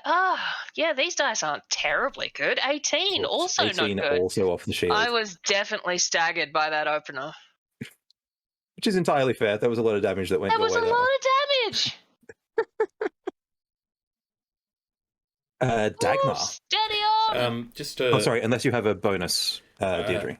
I don't think I have You've got, anything that happens as a bonus. Guardian Armor, Defensive Field, as a bonus action. Actually, yeah, you know what? I will just pop that real quick because Yeah, so you 13 gain- extra health points. Oh, I mean, God. yeah, you got heaps. Yeah, You got 13 heaps. temporary Lots hit for it, points. And you can Yeah. keep doing that forever, Yeah, well, a few more times. effectively. Anyway, if the combat goes on that long, we've got other problems. Also, hang on. But I think that's the only thing that lives in my bonus. You also have 3 luck points. Whenever you make an attack roll, an ability check, or saving throw, you can basically give yourself advantage on an attack. Yeah. Look, I'll wind that one up next time. I think we'll throw this because I think I have to do them before the outcome's determined. So I've taken my hand off the chess piece this time. But next turn.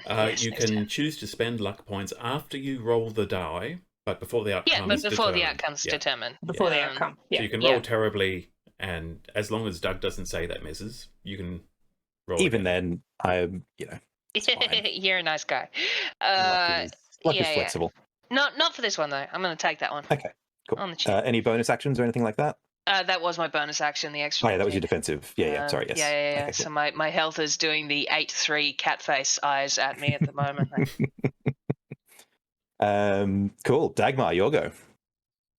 Dagmar is going to pull out both of her daggers And she's going to try and sink them into Elgric the Unsteady's fucking head. Fair.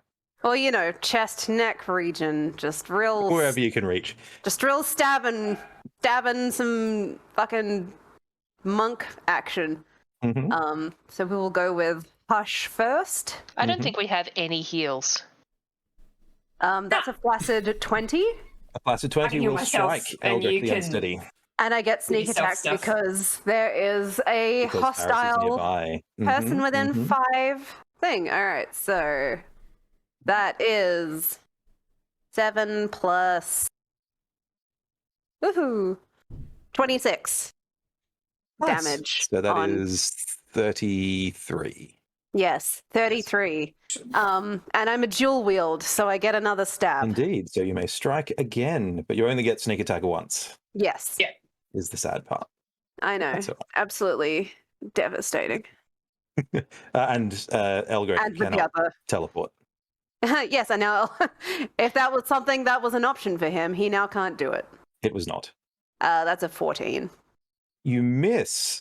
He sways drunkenly to the side and burns a key point with his reaction to have your strike hit Faris instead. Roll damage. Oh, You guys just fighting each other. This is great. we need to split up quick. Stop eating yourself. Good thing I didn't get sneak. 7. So 7 damage into Faris. Okay. I feel like on some level we both felt a certain amount of satisfaction at getting to stab each other. Almost certainly, right? Yeah. Dagmar's sorry isn't as sincere as it would be if she had stabbed someone she liked. Bonus action? No, bonus action is the extra attack, isn't it? So, Yes. actually, is it? Don't you get 2 attacks anyway? Oh, no.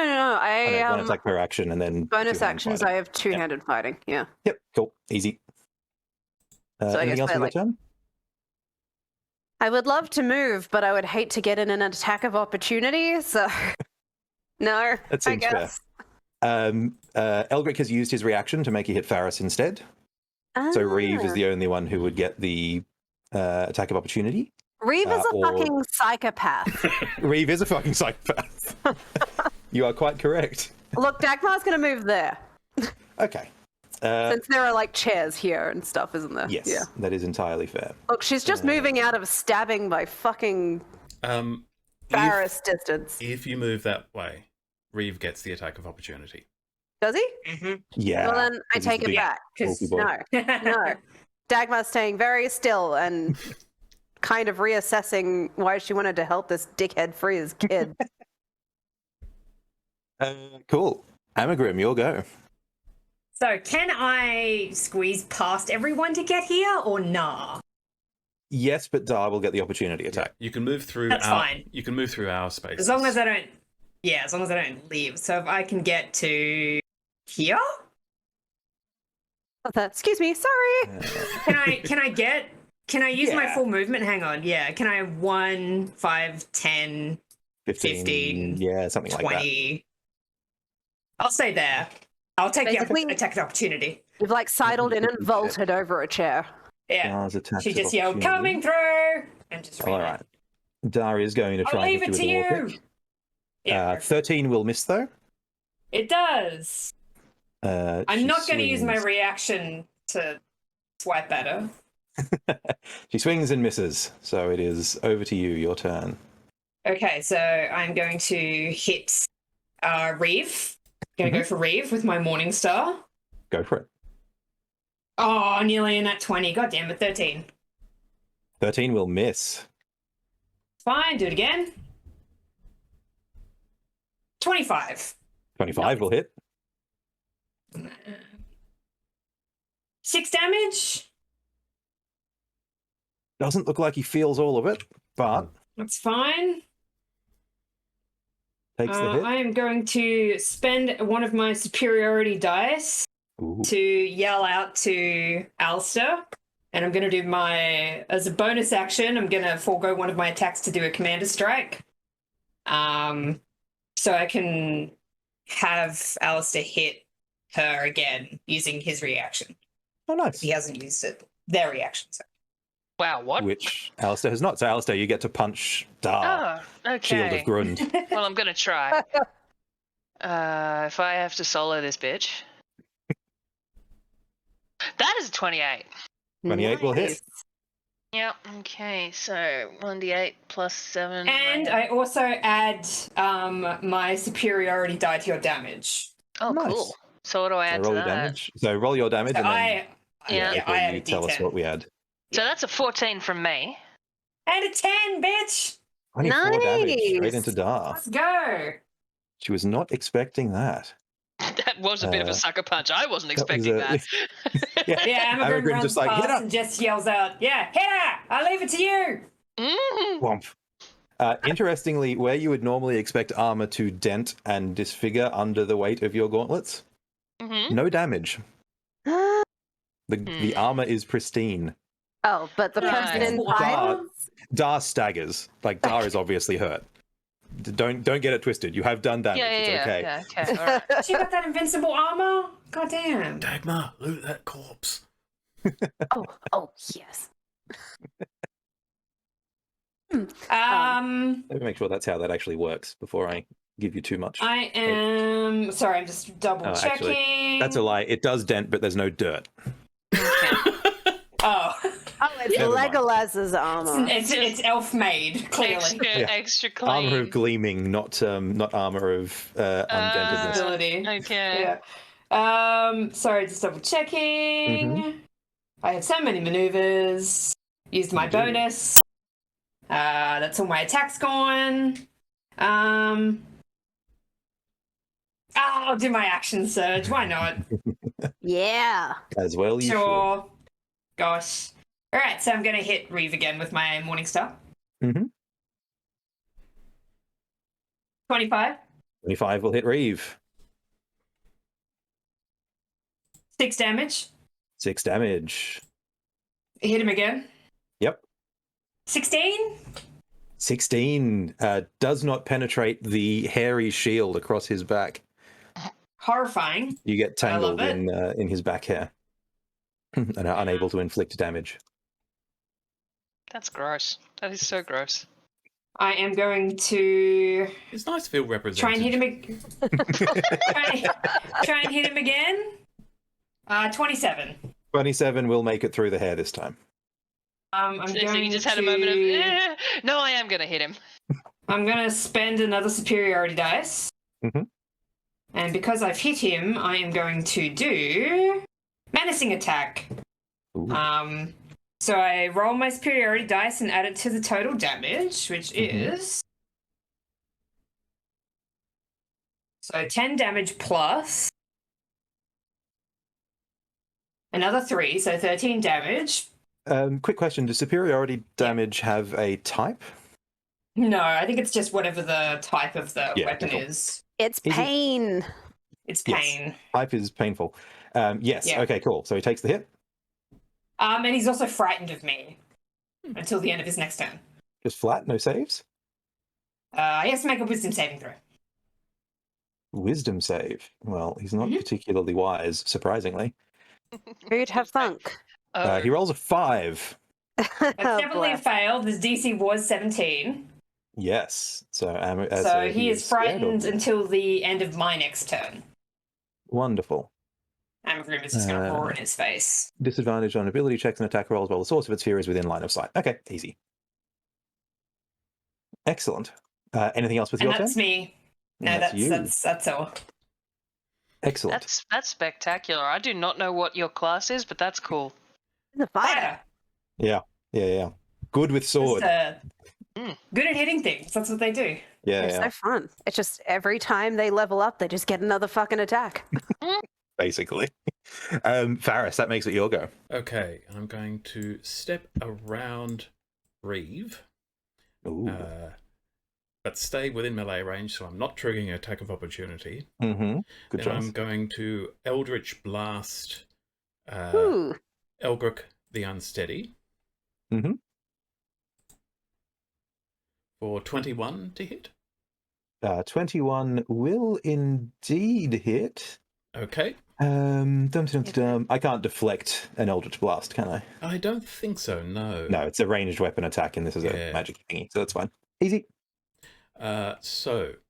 I bet Jackie Chan could deflect an Eldritch Blast. 9 points of force damage. And... Nice midichlorians. I am going to use my Repelling Blast. So when you hit a creature with Eldritch Blast, you can push the creature up to 10 feet away from you in a straight line. So, there you go. Oops. Yeah, we'll be there. Does he hit Dagmar? Over the top of Dagmar, basically into the back of Alistair. And through a fake elf head. Faris is going to yell, Deirdre, this guy's got no ticket. Eject him from the train. God, Faris makes puns. Dum-de-dum-de-dum. Is he going to bounce off me? I should have noticed that. That's all right. Deflect him into the chains between the cars? Just quickly checking my bonus actions. I have really nothing. Oh, no. I will cast. This could end badly, but I'm going to cast Tasha's Otherworldly Guise. You all see Faris, because this can be cast with a bonus action, and you can cast a second spell as long as one of them was a cantrip, I believe, which Eldritch Blast is. Sounds about right. So black spectral wings erupt out of Faris, and he takes on a number of qualities that we will cover if they come into play. But I now also need to roll D100. Oh. Isn't that what he tried to do that one time we fought him? I swear. When we turned him into a crab. Yeah. Crab. Good times. Okay. If the wild magic table turns him into a crab now, That'd be hilarious. So good. Guy's just got a personal problem. Okay, well, this is interesting. Each creature within 30 feet of me. Okay, that's everyone. Yep, that's even Norwell, who hasn't gone yet. That's literally, and including your son. All right. That's everyone. That's everyone, sis. Each creature within 30 feet of me takes 1d10 necrotic damage. Oh my God, you're going to kill your boy? How many points does the child have? I'm not going to do it. The stupid devil in my head's going to do it.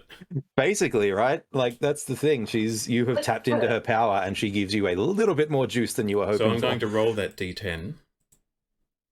6.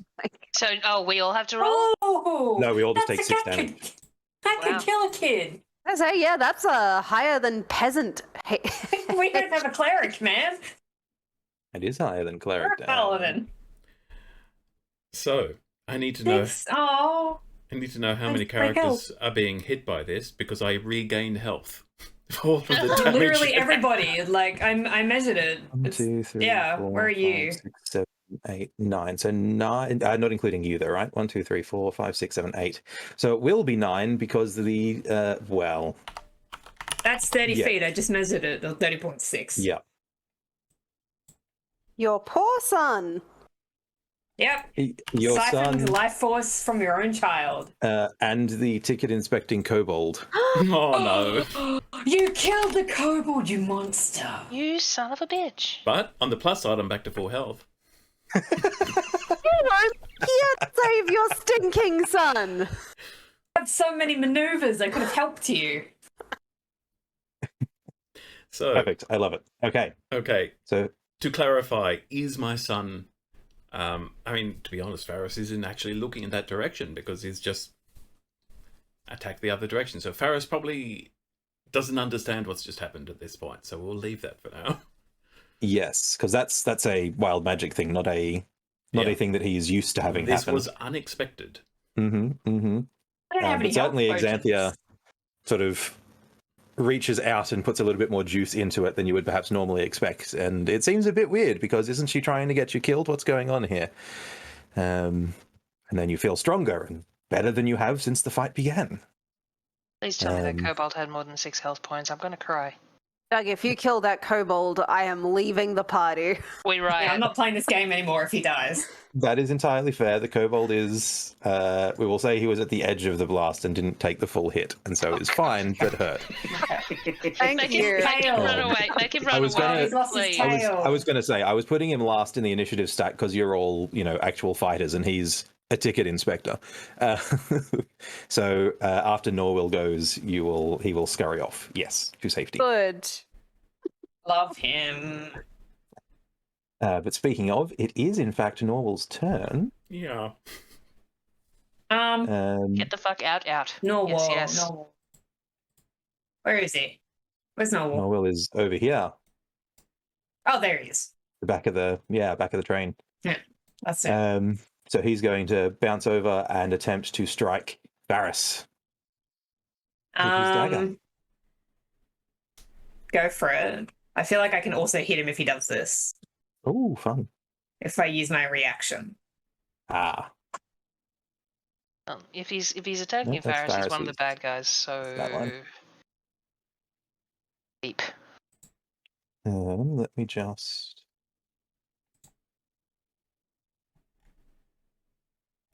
see what else I've got. No, okay, that's easy. So he's just going to strike you with his dagger once.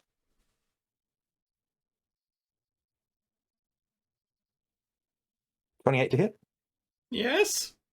He's a rogue, so that'll be 6 damage from the dagger, and Oh, then no. 25 damage from the sneak attack. Yowza! Well, I'm back down to where I was. And then Hey. he's going to, No, I was just going to say, hey, you could have died. So, that's hey. true. And then he will use his bonus action to, I think, disengage. I can still hit him even if he disengages. Ooh, what fun. Creatures within your reach provoke opportunity attacks even if they took the disengage action. Nice. Ah. I'm still And sorry. I Uncanny don't have to dodge use is my reaction to do that, yeah. An It was uncanny cute. dodge is a reaction also, so I wouldn't even be able to uncanny dodge it. So I get to hit him as he runs away. Mm. Oh, He's Doug, going to run to here. I should just confirm what type of damage that was that hit me. That was stabby damage. Okay. Piercing, I assume. Piercing, not a dagger. Cool. The type of damage was dagger. Piercing. One weakness, small knives. I'm going to roll to hit this little guy. Even if he doesn't leave Right. your melee range? Oh, is he not leaving? No, he's hiding I thought behind he was disengaging. Reeve. He is. He's disengaging to behind Reeve. So he's disengaging from Faris, but not you. Oh, I can still hit him. It doesn't Cool. matter. Okay, off you go. Yeah. But he hasn't I rolled. left. He hasn't left your melee range. Yes, he Oh, doesn't I leave see what your you're saying. engagement range. But he is sort of bouncing to behind Reeve as a Oh, sort of bit of a actually, bodyguard. I can do something else then. When a creature Oh, within nice. my reach makes an attack against another target other than you, and the target doesn't have this feat, I can use my reaction to make a melee weapon attack against the creature. Perfect. Hit him. So I'm going to hit him. 17. Misses. Oh, shit. Oh. What the fuck kind of rogue is he? What kind of AC does this bitch He's a have? flippy rogue. Jesus. I'm a Alright, that's flippy it. rogue. I'm not that good. He's a flippy High rogue level. with a... actually, it only just misses. So you see a slight flash as if some sort of magical deflector turns your blade aside at the last moment. Okay. And a tattoo under his shirt glows slightly. Oh, cheeky fucker. That's it. Okay. And that's Norwil. So we're back to Elgric. Oh, God. Round He's 2. behind me. He is behind you. He is going to... He's also balancing in between the two cars. He is, but he's also a monk.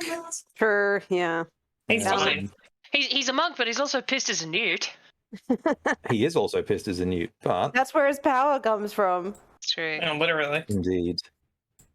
So he is going to strike you again, Dagmar, first, Naturally. with a punch. to the back somewhere for a 21 to hit. Yes. These guys. For a 7 damage. Okay. And then can I get you to make a con save for me, please? That is a 19. 19 is good. sufficient. Whew. He strikes you in a nerve cluster, but you shake it off. Nice. And are unaffected by it. You're actually Nathan Fillion, and you don't have that nerve cluster. That's right. Yeah. And he misses you with the second attack. Mm-hmm. But then he's going to spend another key point and flurry of blows and hit Like Deirdre. The Pathfinder one? Oh, Not with a I'm only- 14 though. A 14 is No. insufficient. No, bonk. And an 18 is also insufficient into Deirdre. Bonk. But Elgrek is kind of aware that the fight over in the main car is carrying on and is going to bounce over here, gaining the benefit of his free disengage from using flurry of blows, Love a which I good forgot monk. last turn. Mm-hmm. Monks rock, man. Monks are great. Love the clan monk. That makes it Reeve's turn. No. Reeve does he's not friends like with me. Amagrim, indeed. No. And I guess, given that you're the source of his fear and his way of solving things that he is scared of is to tear their heads off, he's going to attack you. And he's going to do so recklessly, Amagrim. You don't have to Anyway, get as far as away from me as possible? I'm just Or is this some barbarian nonsense that I don't know about? isn't frightened, just disadvantage, can't willingly move closer. Oh. I Just thought it was double-checking run that. away. disadvantage Yeah, let me on check that. ability checks and attack rolls while you can see the source of your fear. And they can't willingly move closer to the source of your fear. Mm-hmm. So I don't have to move away, but I can't move closer. Oh, yeah, you're right. Dum-de-dum-de-dum. We've already got Go the for it. rage going. Just double checking reckless attack. Apologies, bear with me, team. It's only the first Yeah, attack that's that what- gets the reckless. So Yeah. we will, which doesn't get advantage, but we cancel out the disadvantage. So that's going to be a flat 20. That hits. That hits. So please take 5 damage. Crack. The second attack is a... Oh, you rolled 2 17s on the disadvantage, so that's 25. That hits. Only a 1 on the damage, so 4 damage. 4. And then a 20 and an 8 on the die for the last one, so he misses. I've got adamantine armor anyway, so. Well, yes, but anyway, that's all right. So we hit you Alrighty. twice with that. So please go ahead and make your wisdom saving throw from the infectious fury. Oh, yucky boy.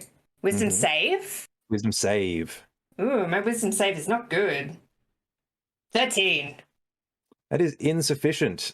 Please strike a person within 5 feet of you of my choice. Gee, I Yes, wonder who that'll be. please. Paris, if you please. I could also just I'll make you probably- take damage, but I'll probably roll super low. I'll hit him with my flail. Mhm. Oh dear, 24. That hits. I'll probably roll really low. There we go, 7. Cool. excellent. And that's your reaction. Used to attack another creature of my choice. And that's Reeve. Reeve doesn't have a whole lot else he Oh, can do. I'd already used my reaction. Does that mean? Oh, I you can- had already used your reaction, so Yeah, actually, does that yes, mean- you're yeah. right. Ignore that. Okay, well, Oh, in that case, sweet. then you take 2d12 psychic damage, I'm fine with that. which is the other option in the list. So that is 21 psychic damage, Oh wow, you rolled good. 12 and a 9. Yikes. Oh, if I my, was Aussie, I'd nearly be dead by now. my Strahd dice are killing it, apparently. There we go. And that's all he's got. Yeah. He has used his attacks, which makes it Train Security's turn. Ah! Who may or may not be, in fact, Train Security, as you may have guessed by now. No, she definitely is. She will swing at you, Deirdre. Mm-hmm. 28. Yeah.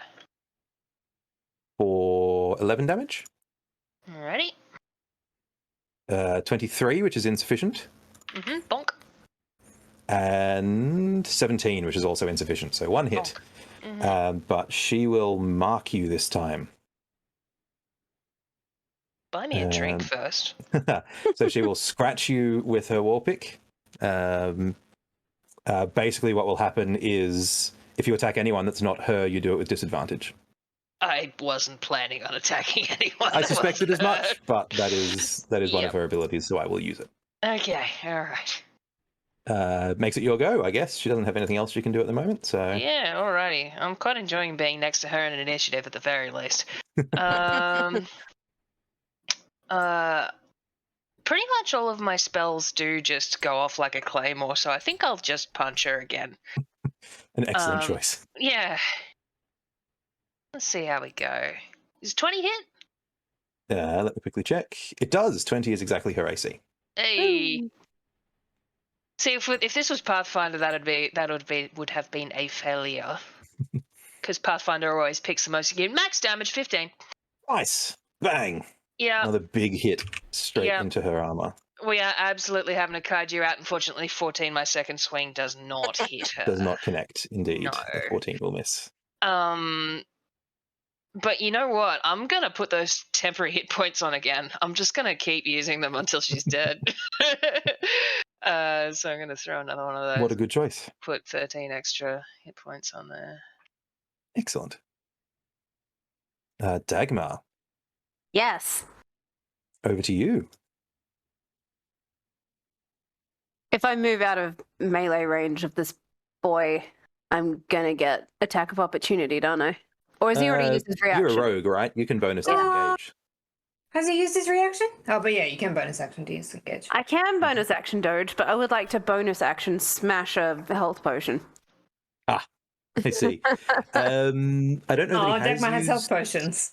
his Yes, she's been carrying them for years. reaction, but he is scared of Amagrim, and so will be attacking with disadvantage if he does. Yeah, it's only been Deidre and Dar since his turn, and he hasn't done anything. Okay, I'll take the attack of opportunity with a disadvantage. By using my move, because I can do an action and an attack, and I can move and attack. Yeah, move, attack, bonus action. All that stuff. Cool. I'm gonna move over here.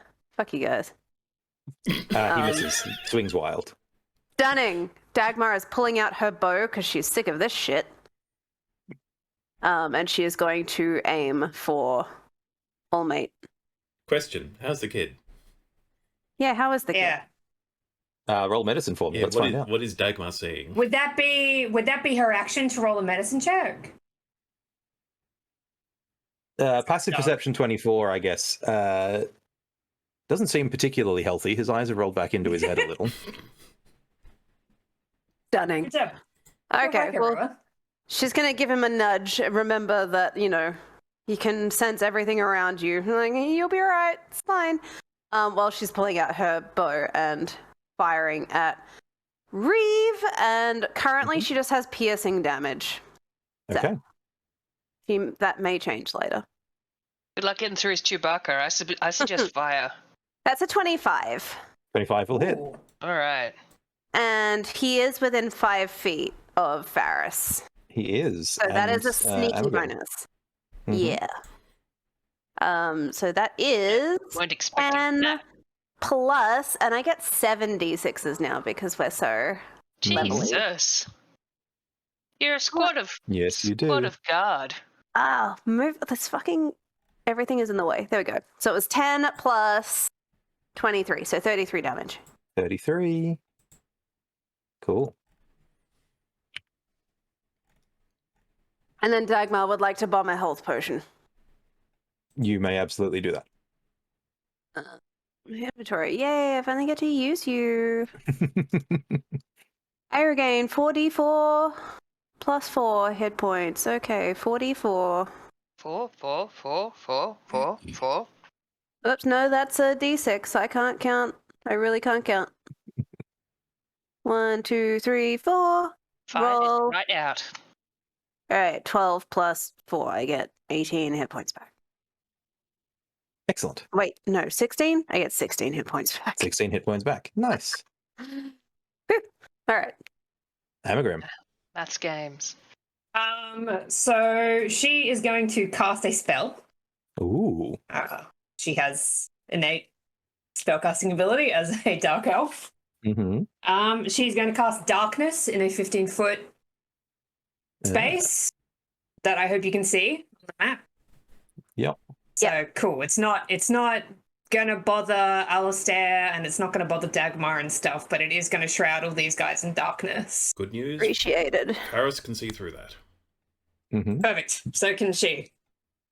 So it is magical darkness. It's not like dark vision darkness, I believe. Yep. So that has happened, and then she's going to hit Reeve. Yep. You have advantage because he attacked recklessly.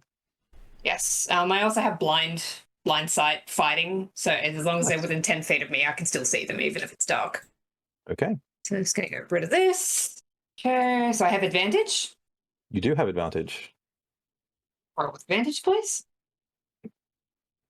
Both garbage, 15. 15 misses. I've got one left. You can do it. Oh, better. 20. Nah, not that. 20 will hit Reeve. It's with the flail. Not great. 5 points of damage. Mm-hmm. And then I'm going to use my bonus action. Mm-hmm. I'm going to rally. So because Faris is next to me, I'm gonna give him a friendly squeeze on the shoulder, and he is going to have temp HP equal to my superiority die roll +2. Nice. Look at you guys giving each other temp HP all over the place. Yeah. Oh, nice. 9, 10, 11. 11 temporary hit points. Thank you. Cool. Nice. And that is it. Oh, also at the end of my turn, his frightened is over. Cool. Excellent. But now he is blind. Okay. Yes. His day is not improving. So, Faris has devil's sight and can see through magical darkness. This worked out so well. So, just dip, get kid. Is Reeve looking bloodied, which means down to half in hit points? Reeve doesn't even look like you could kill him with a power word kill yet. That is very useful to know, because I'm going to not do what I was going to do.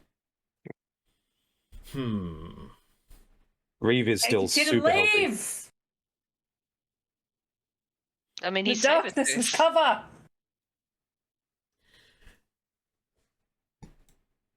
Can I say that as a free action? Just run. Sure.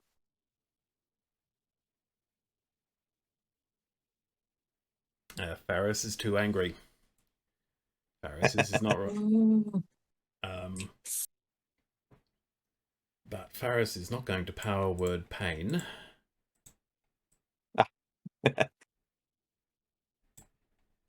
So Faris is going to. Can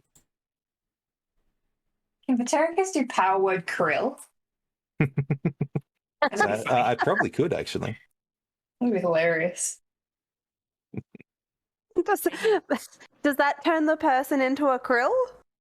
I think it just makes a lot of krill. Summons krill, yeah. Summons many krill. Okay. Oh. Yeah. Faris is going nuclear at this point. Yes, perfect. Let's do it. So, Doug. Well, first of all, I need to roll a d6 to determine how many demons I summon. Okay. I was gonna say you probably will suffer them, especially with the wild magic table. Do the demons attack everybody, or Doug? I roll 4 demons of challenge rating half or lower. You get to choose what these demons are. Oh, good lord! I've got to pick some demons. All right. Slaneshi. Yeah, demonette, bloodthirster, Demonettes. Wait, demons or devils? Demons. Demons. Yep. Demons. What have we got? Let me bring up a quick encounter builder. Demons. Classic. But yes, okay, cool. And then what happens next? Okay, And then... the demons are hostile to all creatures, including you. Fabulous. Oh man! But I It am. just give you hit points My and plan cast is- darkness. My plan is to place them behind, so here, so that they appear next to Reeve and Norwil. Nice. So they are normally fiends, aren't they? Now, as I part of think casting abyssal chickens are demons. as part of casting the spell, I can form a circle on the ground with the blood used as a material component, and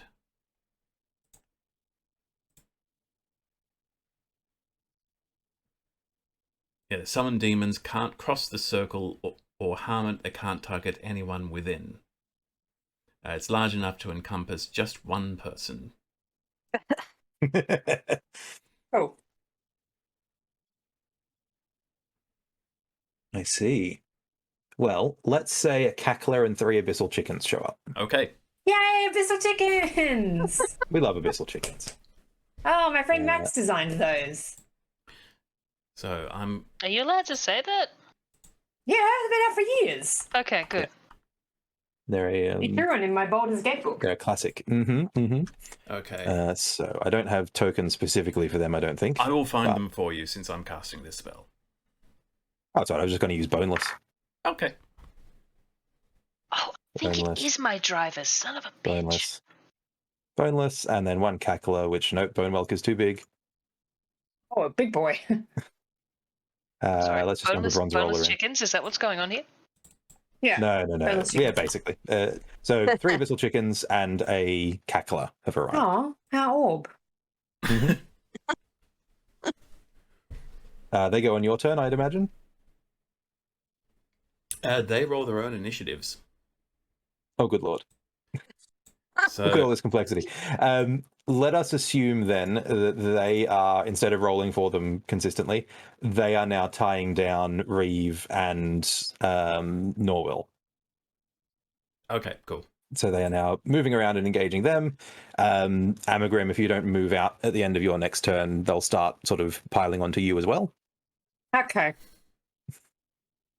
But Wow, that that's is- scary. It got dark and then there was demons. And Yep. now there's just demons everywhere. Norwil is not having a good day. So this is a concentration spell up to an hour. Ah, fun. Excellent. Yeah, I can totally now, see how wild concentrating did the for an magic get hour. on that one? Yeah. Just rolling that now. It's an 89. High good or bad? I become invisible. Cool. So it's Faris kind of just just working disappears. out really well. I'm really enjoying this warlock malfunction. Yep, so Faris is no longer visible. I You do, mean, he wasn't however, anyway find because it- it was dark. If it's true. Yeah. Slightly suspect that Xanthia is now seemingly helping you quite a bit. Yeah. I'm very just distrusting about how this might turn out. She's a cheeky one. Cool. I guess that makes it Norwil's turn, but Norwil is now busy. Norwell status? Chickens. Yeah, basically. Norwil is now fending off chickens, but kind of riding Reeve to try and get out of it. Like he's jumped up on Reeve's back and is just like stabbing away with the Yeehaw. knife. So that is him, and that is, we'll just skip all of them. Elgrick's turn. Elgrick's going to wander over and try and punch you, Deirdre. Sigh. 25? Yep. 13 damage as he finds some pressure point in your armor to slap at. Oh, look, I'm bouncing around in here. How much was And a that, sorry? con save. 13 damage and a con 13. save, please. 13 damage and a con save, which I think I've got some kind of advantage on because of my cloak. +1 to your saves. Yeah. which is Is already that factored already in. applied? Okay. Yep. 27. 27, you resist the stunning effect of his strike. Good R. So he is just going to keep punching you. Yep, alright. 29 will hit for another Wow, this guy. 10 damage. Yeah. And then he'll flurry of blows Uh-huh. for another 2 hits for the 25 and a 26. I hate this man. Yeah, both of them As he hit. I'm gonna drunkenly die. stumbles around for a total of 17 damage out of both of them. Okay, so that's 2 times 17, or just No, 17 total, so a 7 and a 17 10. all up? Okay. Yep.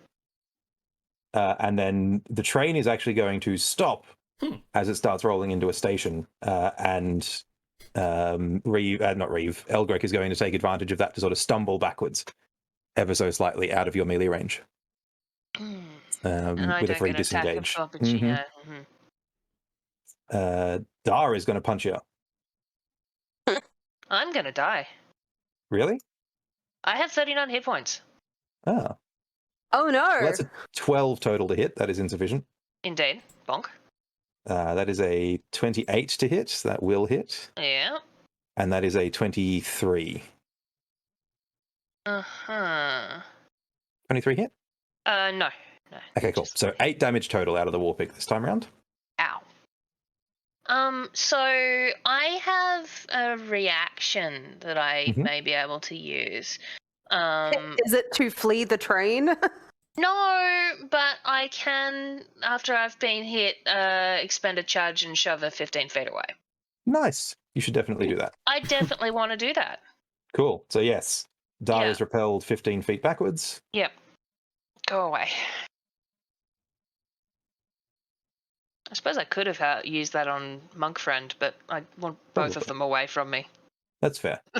That is entirely fair. And I only had one reaction. Slap, slap. So you now have your movement, and there is a door starting to form sort of over here-ish or over here-ish. Hang on a minute. Let me attempt to get You this wouldn't way. be able to see that second one because That's true, because there's a big sphere of darkness. You are quite correct. Right, so where are they for me? Sort of the same places where you got on, so sort of in between the chairs. Okay. There are some mages mages. have opened the door into a fight with demon chickens. Yeah, just inky blackness and abyssal chickens everywhere. So the poor guy who was standing in front of this one is not quite sure what to make of it because it's all just black, but he hears abyssal chickens screeching and he's like, I'm just going to be late to work. Yeah. This car is closed, thank you. No one going.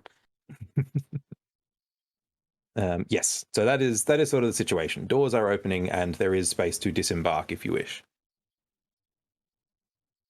I'd have to go past both of my opponents to do that. You could probably just pass one of them. So like 1, 2, 3, 4. Yeah, wouldn't he get an attack of opportunity? The monk would, but you'd miss Dar. Yeah, I don't like any of that. It's not my turn anyway. That's fair. I mean, you can also just jump off and try and get out this way as well if you want, like through the gap between the cars. Yeah. You've still got movement. Yeah. Would I be able to get to the, I mean... I'd make you roll. Yeah. Obviously, legging it at this point, I don't really want to do that anyway. That's no fun. That's fair. So it would be a respectable choice. It would. It would. Hit the bricks. Winners are quitters. I will say that Faris is yelling, bail. Oh. I mean, we could theoretically grab a child and run. That's what I was planning to do. Oh. We could grab a child and run. But now we've got somewhere to run to. I was not aware that the train was coming to a stop. Whose turn is it? Train stations and distance. Plot convenience. So Deirdre, it's still your turn. You've got some movement if you want, but Dagmar, you're up next. I suppose... There's an invisible dwarf with black wings who's just summoned a bunch of demons yelling, bail! Yeah. Well, like, how close are the doors? If I jumped out on the chain side, would I then be able to get to the doors? Like I said, I'd make you roll athletics or something to get there, to jump over, but... No. So that would be the riskier run, to get from here to the... Yeah, I'm sort of not quite understanding the space that we've got, I guess. Oh, sure. So imagine that blue rock there is basically the platform at this point. I didn't build a platform, my apologies. Yeah. So there is a platform there, but I'd have to, like, jump from the chain to the platform, you said? Correct. So generally... Are we stopped, though? So wouldn't I be able to hop down off the chain and then vault up? Well, generally a creature that has strength of 10 or higher... you just assume that they can make a 10-foot jump without needing to roll. Okay, which is more or less what we've got here anyway. 10 foot or so. Yeah, I don't have 10 or higher. Really? What's your strength? My strength is 8. Wow, I'm just my armor is really good. I was going to say, Artifice is a wizard class, not a punchy class. Yes, of Yeah. The course. armor is doing all the work. But, like, I mean, it depends on how much time there is, because if I just step out on the chain, hop down, and then climb up... No, I mean, you can do that too if you wanted to. And then I'm protected, because I'm protected by the walls of the train then from any attacks of opportunity or anything. Sure. So I'd have time to do that. So can I do that? Sure. Okay. In Um, that case, your arcane sensors get all tingly as you jump down and sort of hit the enchanted plates that keep everything moving on the train, but nothing excessive, nothing major. Yeah, I'm used to getting electrocuted anyway, so it's fine. It would be familiar territory. Yeah. So yes, I guess I'm doing that, and we'll say that my turn's over and Sure. that the other guys just do their thing. I guess I've split from the train now and attempting to get onto the platform. Wise escape. That's what we're doing. Yeah. We are in over our heads at this point. Yeah. Magmar, I mean, this is literally the goal of the whole thing, to get the kid to run. Yeah. And I would have heard the bail and gone, all right, good. Let's go. Dagmar is going to grab the kid and attempt and run for the doors. Sure. Where So the young wage is freaking out. Do I need to roll strength, athletics? No, you're a rogue. I'd imagine you can pick up a child and carry them. Again, they're paralyzed though, so they're in a sitting position. Seen Dagmar's thighs? Yeah, her strength score. She's got a squat. She can throw him over one arm. She's fine. Yeah, plus 6 athletics, so you'll be minimum 16 on the roll anyway. So we will take it as read that you're able to pick up the child. Yeah. So Dagmar throws Junin over her shoulder, and we are going over here, buddy. Okay. She will also shout bail as she runs, just in case anyone was left unaware. Entirely fair. Amagrim, over to you. Well, I still want to hit the little guy with my flail before I go. Norwell. Yeah. All right, off you go. He deserves it. Oh, it was nearly a nat 20. 21. 21 will hit, except he will use not insightful manipulator. Misdirection. You hit Reeve instead. He ducks behind Reeve. And your flail slams into Reeve. I have no problems with that. An acceptable runner-up. 7 points of damage. Consolation prize. I'm going to try and hit him again. Yes. Faris? Sorry, not Faris. Norwell or Reeve? Norwell. Yep. Okay. He's used his reaction, so he can't do that again. Nat 20! Yeah! You have crit on Norwell the Fixer. Oh my Bonker, stars. 29 to hit. That will hit, for sure. Obliterating a cute little guy. I mean, he had it coming. He was actually on the bad team, but still obliterating a cute little guy. I rolled 2 1s. Oh, maybe not. I got a 6. God. Oofed. That's funny. And I will also do... When I find... Sorry, I have so many maneuvers. I won't lie. I got my numbers guy to write me a cheat sheet for what do in fight. Before fighters are easy because very wise. Mm-hmm. I was like, I don't understand why all the bad guys are classes that just hit. Slightly lowers the mental strain. Oh yeah. Never mind. That's me. That's my attacks. I'm gonna leave now. Okay. He's out. I assume I'll invoke some attacks of opportunity, but hopefully with disadvantage because it's very dark. Because it's very dark out, indeed. Norwell has used his reaction. Norwell has indeed used his reaction, so it is just Reeve with disadvantage. There we go. Is magic darkness relative? Like if you that's another crit on you that wouldn't have mattered anyway. But a 20 with disadvantage. That still hits you. I'll stay here. Please go ahead and take 6 damage. Oh, that's all right.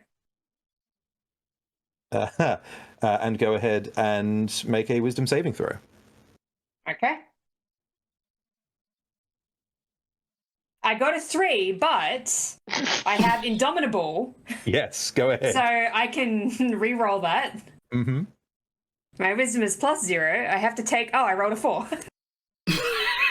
Perfect. I mean, that's better, but When you jumped off the train, did you jump next to anyone? Oh yeah, Oh, Dagmar, no. obviously. Go ahead and hit Dagmar for me then. Perfect. As the infectious fury Dagmar! of Reeve the Wolfen overcomes you briefly, and your eyes roll over. If you're on the platform, is there like office worker number 263 standing there? There are some very didn't- concerned citizens who fled as soon as they heard the abyssal chickens clucking. Right. The dice got caught in the side of the screen, and it looked like a 19, but it was a 3, so 12. Oh, Jesus. what am I taking 12 damage? No. 12 to hit. No, that's to hit. Oh, Yeah, that okay, doesn't that's hit fine. you. You didn't hit me. It's fine, yeah. I have a She +9 to It's like, hit, so. Yeah, Mhm. flail. Sorry! what the hell, man? It's- that guy was crazy. Oh, yeah. Okay. Cool. Varys, your go.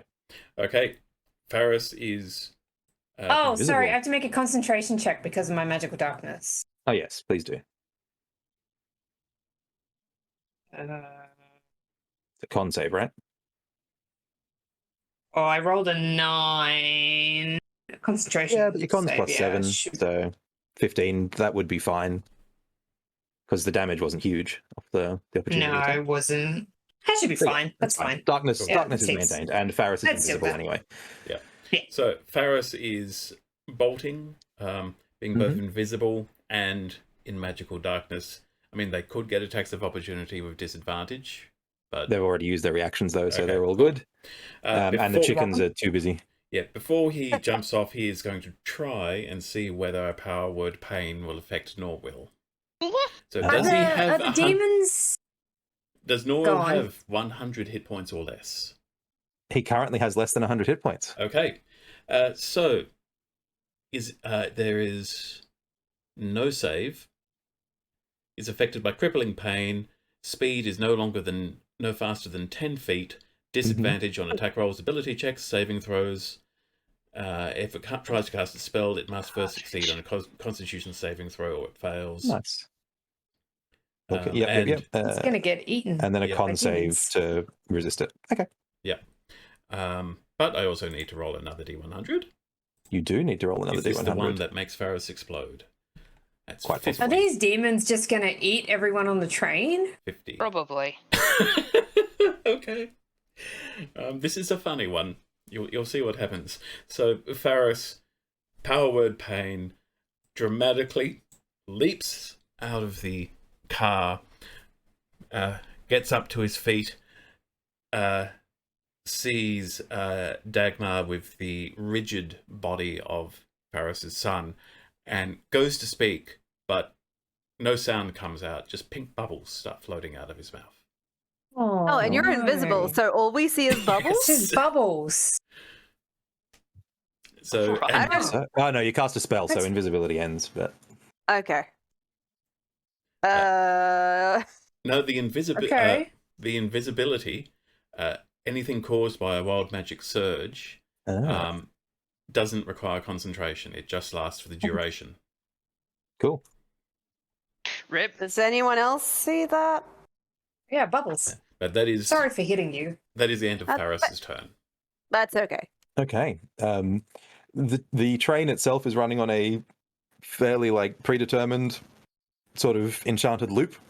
None of the mages are there to close the doors anymore, but the train Oh. takes off. Oh, Are those Faris? If you're here, are those demons gonna eat everyone on the train? Faris, Um, are I'm you here? screaming. Varys? Bloop, bloop, bloop. let's see how long. Paris, if you're the cause of those... I mean, I saw you go Bubbles? invisible? No, he went Just invisible in the double-check. darkness. It Yeah, is- he went the same. I thought he went invisible Concentration. before the darkness. No, No, he after the went darkness. invisible in the darkness. Okay. Oh, so do we know if Faris is here? Oh, good. Faris, Faris, if take it just off the tap train. us. So Just tap us on the shoulder. Faris is first of all going to, once the train is has left the platform, Faris is going to drop concentration on some lesser demons, so that they are no longer a threat. and then Faris is going to flick Dagmar's ear. Oh, he's here. He's here? Okay. All right, run. Let's run. Running. Definitely running. We're running. Is this kid alive? He's not dead. He could be dead. Okay. I'm So pretty you sure think Last time I looked, he was not dead. Can I do a anyone who wants medicine to check check real life quick? status of Junin, Dagmar please will now roll a look at the medicine boy on check. his on her shoulder. Oh, I got an 18. That's great. Dagmar He has is -1 on being medicine. generous. Oh, but she rolled 0. a 17. Yeah, 17 and 18 between us. Junin's not dead, But he's dying. Okay. but he has failed 2 death saving throws at this point. Oh Okay. no! Ah, He's what you might stabilize. call on death's door. Okay, you gotta stabilize him. well, how I travel with a Let it, Potions. friend who can. Oh, I have an extra potion. A potion can do do it. it. Do it. Why are you telling me? Give it to him. Meanwhile, while they're having this conversation, Faris is going to try to do a medicine check to stabilize the kid in case they don't get to the potion fast enough. Go for Dagmar it. will He's yoink out paralyzed. a Can we- potion. And Can we even open his mouth if he's paralyzed? What a good question. So Get the Faris, shackles off. He's paralyzed but not frozen, so you should be able to open his mouth. Yeah. Just he can't We open his we mouth. can open his lips. Faris only rolls a 4 to stabilize. Yes, so Faris is unsuccessful in stabilizing his son. All right, Dagmar Alright, let me will have a go. put Junin down gently on the ground so that gravity I got a can do 15. the good work of. Okay. A 15 Adrian- should be sufficient to stabilize.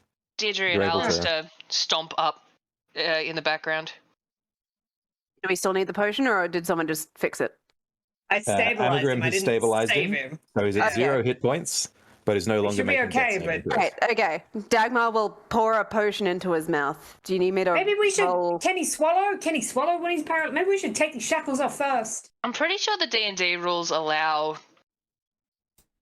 Doug and Force D&D potions rules. on It's people. Doug and Dragons. We're playing Dugs and Dragons.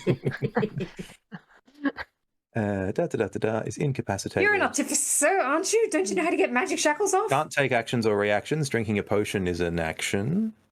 All right. Adri, can't you do something about this? Faris, how do we get these cuffs off? Faris would know. Because, like, you put these on me, and we had to spell them off. Faris, yeah, I think basically we'll need to find a someone who can dispel this magic, or we could maybe try hitting them really hard. I can Don't do that. they like all have a keyword? Do the fixers actually change it from the factory settings, or is it?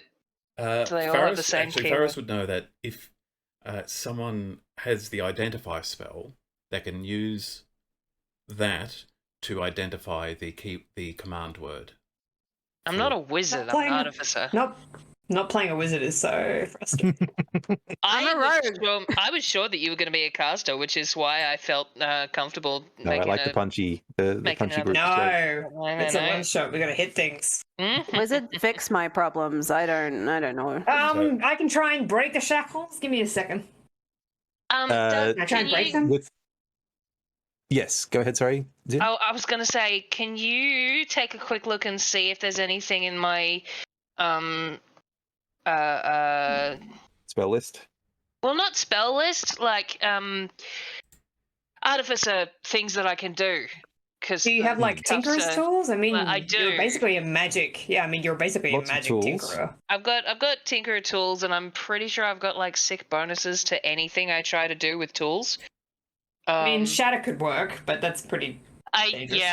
There is also, think as that you're would be an discussing Dagmar, with your passive perception being what it is, Yes. you notice that there is in fact still one train wizard sort of Train cowering wizard. in the corner of the platform. Oh, buddy. Hi. We have a situation. Could you maybe dispel some magic? Is that a thing you know? What? Actually, Faris is not being able to explain any of this to you because there's still just pink bubbles coming out of his mouth. Yeah. Abigail's going to stand up and look very intimidating. We have a boy who is super close to death, and we really need to get these cuffs off him, which were not put on by us at all. But the only way to get them off is to dispel magic, so I need you to dispel the magic so that we can save the boy. Stop talking! Just take the cuffs off. Fucking wizards. You have to talk to wizards a lot until they understand you. Amagrim, intimidate for me, please. Oh, yeah. With advantage, because Dagmar is helping. Nat 20 plus 7 for a 27.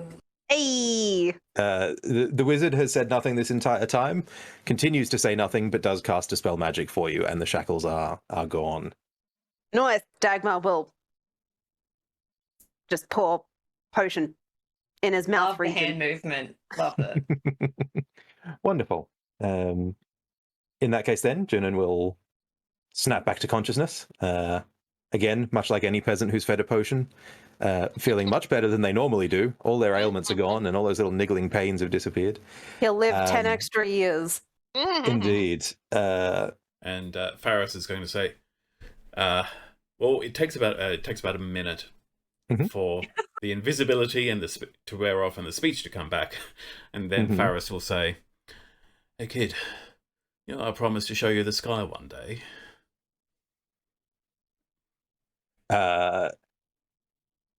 Junon recoils into Dagmar at the sight of you, Faris. You look nasty. That's fair. Oh, yeah. And says, I don't want to go anywhere with you. Faris drops his disguise. And his nasty wingedings and shit? Sorry, I was unaware you still had the disguise. But without the disguise, recoils in absolute fear into Dagmar's arms and says, No, you stole my soul. Oh, what's happening here? The woman with the eyes. She came and she said that she was here from you, and that you needed everything. Oh and God! You took it. I said no, but I couldn't stop her. Okay. Oh, okay. That sounds like a you problem. And yeah, Faris is going to turn around and say, "Xanthiel, what have you done?" You feel a familiar, slightly burning and sulphurous caress upon your chin. Oh dear. I didn't do anything. You used the power that I gave you. And there are always consequences to a use of power. Yikes. Dagmar's trying to give Junon really reassuring shoulder pats. Look, I don't care anymore. I don't want you. You don't want me. Just let the kid go. Sif. That's not how this works. Dude. You know that's not how this works. A contract, once sealed, is forever. Then what do you want? What do I have to do? I don't want anything from you anymore. Oh, God. And Junon sort of shudders slightly in your arms, Dagmar, and then stands up, smooths down the front of his shirt, and says, Wonderful. Well, I think I'm going to strike out on my own for a while. Well then. And wanders off the platform, unless anyone tries to stop him. That's happened. Yep. That's an 8-year-old boy. Yeah, Faris is just paralyzed with shock and horror. Oh, God. That's not good. I don't know much about magic, but that can't be right. Right? So, I feel like my friends would try and stop that. I feel like it's not a bad place to finish. No, that is indeed where we will end our session. I know there's one scene that Dagmar wants to do, but we can do that next week.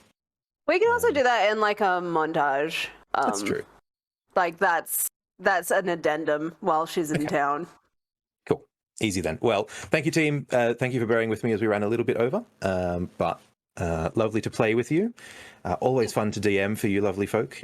Always lovely to DM for you lovely folk at home. Catch us next week when we will return to our regularly scheduled DM and players. Yes, and we will be jumping forward a bit. Our characters have earned some downtime. What we just experienced was some of Dagmar's downtime. Lovely, relaxing holiday she's had. She just wanted one holiday. She's not had it yet. I have at least promised that she will be able to come home with a magic item. So, yes, we will be back next week. Thanks very much for watching. Bye. Risk reward, very nice.